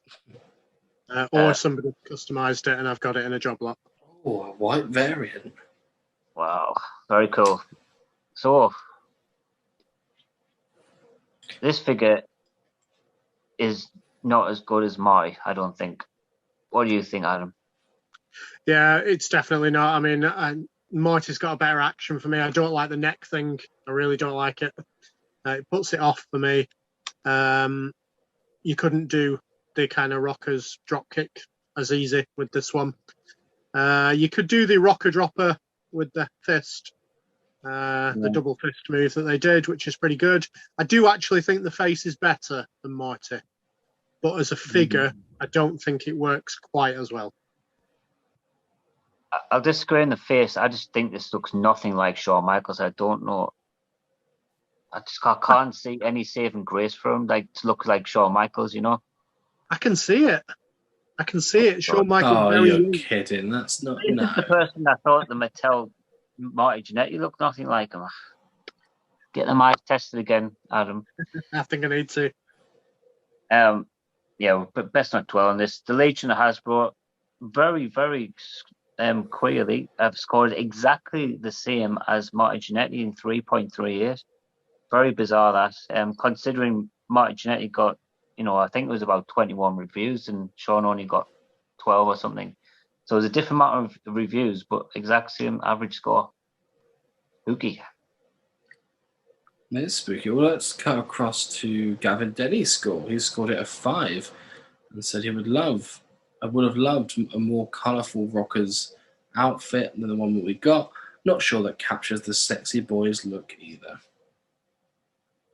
Yeah, I have to agree with Gavin on this one. But yeah, the head-wise is too fat for me. He looks more like Gemma Collins than he does Shawn Michaels. All in all, it's just not a good representation of Shawn Michaels, in my opinion. I scored Marty a 4. Shawn's is a bit less, I'd say a 3.8, only because the head's a lot worse than Marty's. No, it's harsh to the Legion, but harsh. Anyway, Adam, what's your thoughts? Yeah, well, I gave Marty a 6.5. I don't like the figure style anywhere near as much as Marty. I do think the head's slightly better, but I can see what Jamie's saying about the neck completely. It's definitely got to be lower, straight 5. I think you mentioned the neck, didn't you? Yeah. Yeah. No. What I meant was that. You know where it comes up? Yeah. Don't like this. I Yeah, didn't mean the actual thickness of the neck. Oh, yeah, I understood that. Yeah, I said the head was too wide. Yeah, I'm quite close to Adam on this, and I've given it a 4.9. And Himesh from Legion of Hasbro has put a 4, I'd say, and that's purely when you compare it to the 2 Shawns they released later, which were immensely superior. So technically a 4 score, but at this point in life, we don't know that the other 2 Shawns are coming, so we can't bring that into play. Fair comment. And yes, so we talk about the low scores like they got. This one, not surprisingly, I guess, if you're going to not comment just on the figure, got the lowest, and it's Superfly Jimmy Snuka. Right. Oh, I've got him. Oh, Jamie, you can talk us through it since you've actually got this one for a change. Yeah, I mean, I'm talking about terrible figures. I mean, this one's up there, isn't it? For some reason, he's got a really surprised look on his face. We discussed this before, Johnny, months ago. The colour of this figure is just very off. And I was seeing it in person. I think when I see images of it, it always looks a lot redder than it does in person. But for some reason, it just seems to, I don't know, it's just a tad brighter than it used to be, if that makes sense. Maybe it's changed colour. I don't know. Yeah, maybe over time. It does seem more red, but I think it kind of is the skin colour of Jimmy Snuka. Yeah, I guess so. Jumper-wise, it makes complete sense for it to be a jumper. I'm not massively put off by the open hand and the little symbol, brother, I think they call it, because it makes sense if you're going for a splash. You can have both hands up and do the splash. It makes complete sense. Attire-wise, it's what Jimmy Snuka wore. He wore the prints like this, so just the head's a bit meh for me. I think that's anything that lets it down. Adam? I think for me it'll be interesting to hear the Legion of Hasbro reviews, because I just agree with everything that Jamie just said. It's the perfect maneuver for him, even though I don't like the style of the figure and the thing on the back. It's a perfect maneuver for the jump. He holds his hands up like that when he does it. The tights are what he wore. It doesn't look anything like him, to be fair. And like Jamie says, it's a bit of a stupid expression. I'm struggling to see it being ridiculously low. I'd love to hear some of these reviews. Where do we go? So Martin Dooley has put -1, but then he put jokes. Generous score of 4 because it did jump, arms were solid, and the design fitted well with the wrestler, albeit mental looking. But let's have another one as well. Let's have another one then. Let's try and find one. So that was quite positive. That was quite a positive one. Let's go with Phil Rapley's then, who's put 0 out of 10. Crazy eyes, awful hands, awful action, the worst Hasbro, full stop. So Phil's not going to take any other opinions on that one. Dan Bassett has put hard to judge because allegedly. 2, because it got cut off, because I got it off Santa and was happy. So he's given it a score of 2 based off that. And yeah, Clark's given it a 5, which is probably our highest score on the group. Because he said that it was perfect action, cool hands, just a terrible head.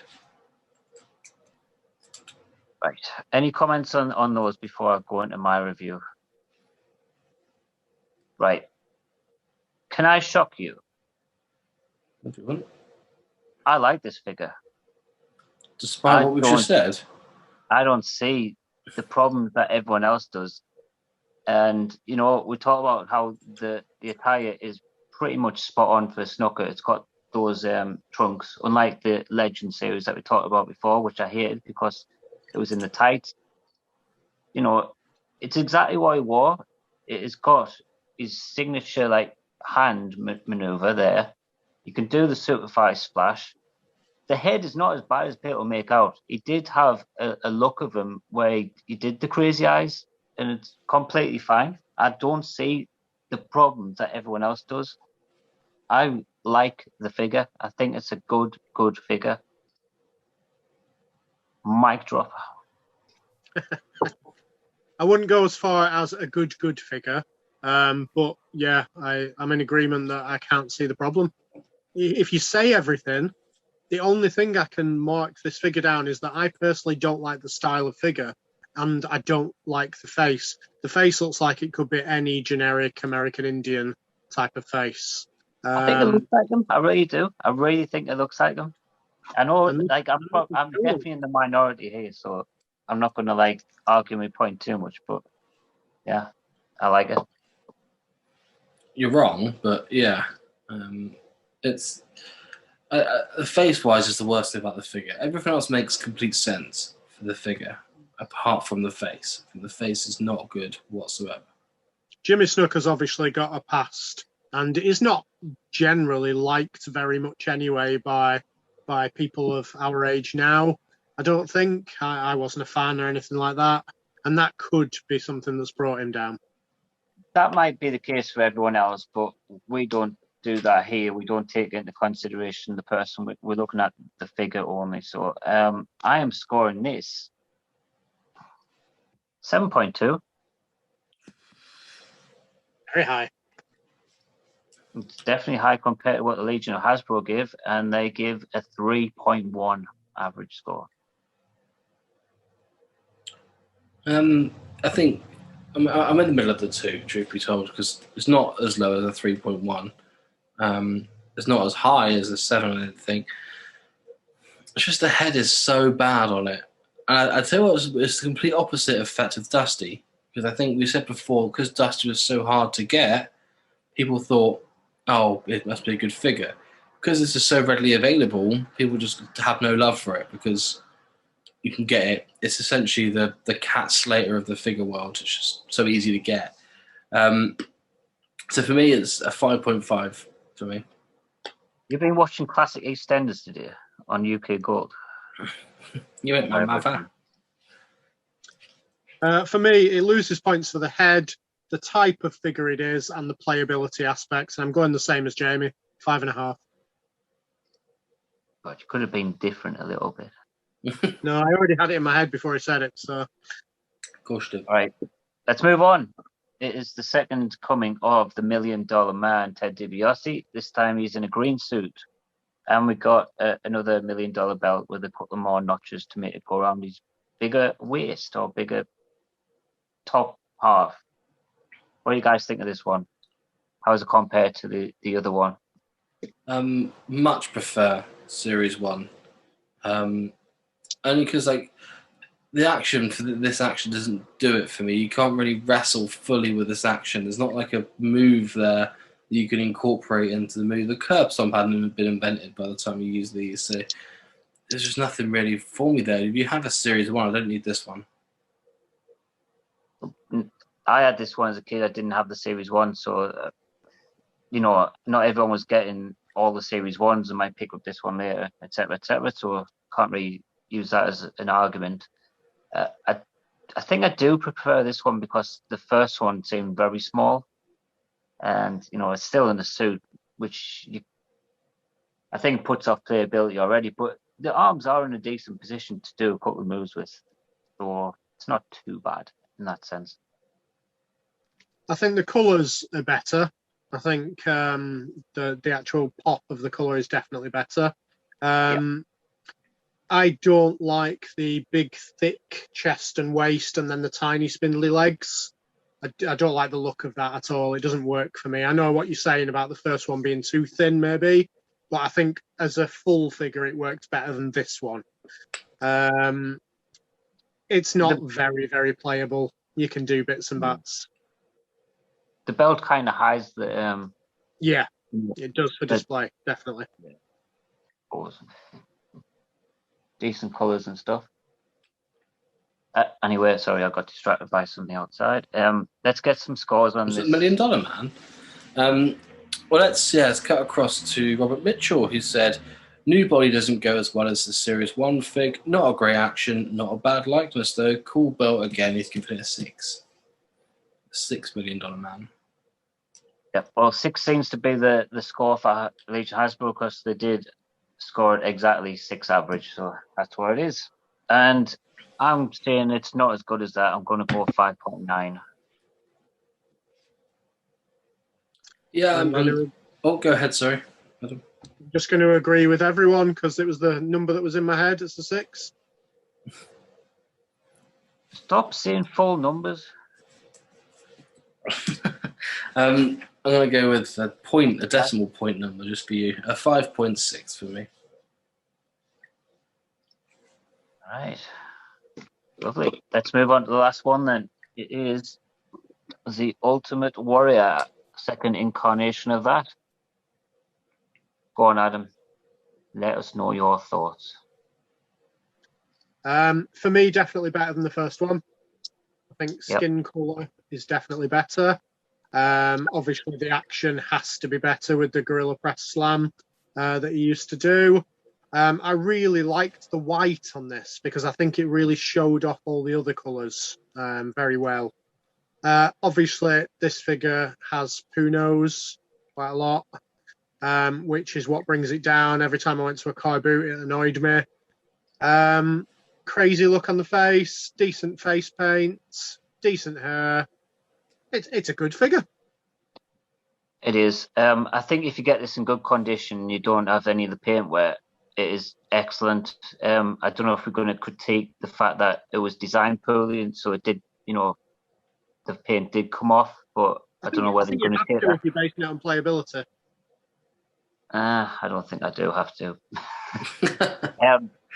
I think the white is always really good choice for a figure. I think actually one of the Legion Hasbro commenters says the exact opposite in that and says white's never good as a figure. I think they possibly mean that it gets dirty, but in the hands of an adult, I think we're good with white. There's a lot of detail in the tassels and looks ripped, shredded. I think it's definitely the best Ultimate Warrior figure of the Hasbro line. Yeah, I mean, Legion and Hasbro are pretty much in agreement with you, Johnny. I think we're going to Colin Campbell, who's given it an 8. He says it's a pretty great figure, but thought the white was a bit bland and prefer the Series 1 TBH, which all the kids say means to be honest. Well, but yeah, I'm in agreement in the sense of I don't mind the white as much. It's quite a nice change from the Series 1, which was very, very colourful. I think the white's fine. The design, I think the warrior symbols pop a lot more on the figure because it's white. Yeah. If it was any other colour, then it wouldn't have that element to it. So it makes most sense. And also the whole figure itself is brown before they paint it. It's all the same colour as its hair. That's why also you get the paint rub. Yes, talking about average score has been quite obvious. This one's a 9, exactly a 9 average score on Legion Hasbro. I think I'll go to you guys first. Adam. Yeah, I think the only thing for me that possibly brings this down is the playability causing the paint rub. I think for me, it's a pretty perfect figure otherwise. There's nothing that I can critique about it. So I'm going to have to give it a 9.5. Just take half a mark off. Wow, that must be your top score of so far, right? Yeah, I don't think Demolition were quite that high. Cool. Jamie, what is yours? I'm just slightly behind Adam at 9.3. So I'm in full agreement that obviously it's an almost perfect figure, but there's just something in it that I don't know what it is. It just sort of lets it down a little bit. I'm really happy with the gorilla press positions. You can do the gorilla press move. You can do the splash. You can do the tackle if you're feeling fruity. There's just something that is just missing. I can't put my finger quite on it. Maybe the tan. But... Tan's beautiful. I can't really fault it. But I am in the same boat as you. And the same score, 9.3, which is exactly the same as Give Macho King. I couldn't decide which one was better out of the two, so I've scored them exactly the same. And both of those are my highest scores of the Hasbro so far. And it was Bradley Tarr that said 9 out of 10. Only the choice of the ring gear lets it down. White on a toy is never good. Yeah, I don't think we all agree with that one, Bradley. Well, he's a first-time commentator. He's quite active on Twitter, that's Bradley. So Yeah. Shout out to him and the HWO on there. Cheers. Well, that's the end of that. Have we got any extra time, Jamie? 4 minutes. 4 minutes, right. Little Q&A, little question time, little add on to the end. Because I did see a question put on Leisure Hasbro. I thought it would be a fun one to ask each of us. This was from Clark Gilmore. It's basically, which ridiculous wrestling characters would you like to see made? And Clark's went for Jean-Pierre Lafitte and Donald Trump. So which ridiculous characters would you like to see made in figure form? Shall I start with me? Go on, Jamie. Gobbledygooker for me. I always remember it very vividly as a kid. I'm surprised we haven't had one yet. But yeah, I'd love to see a Gooker made.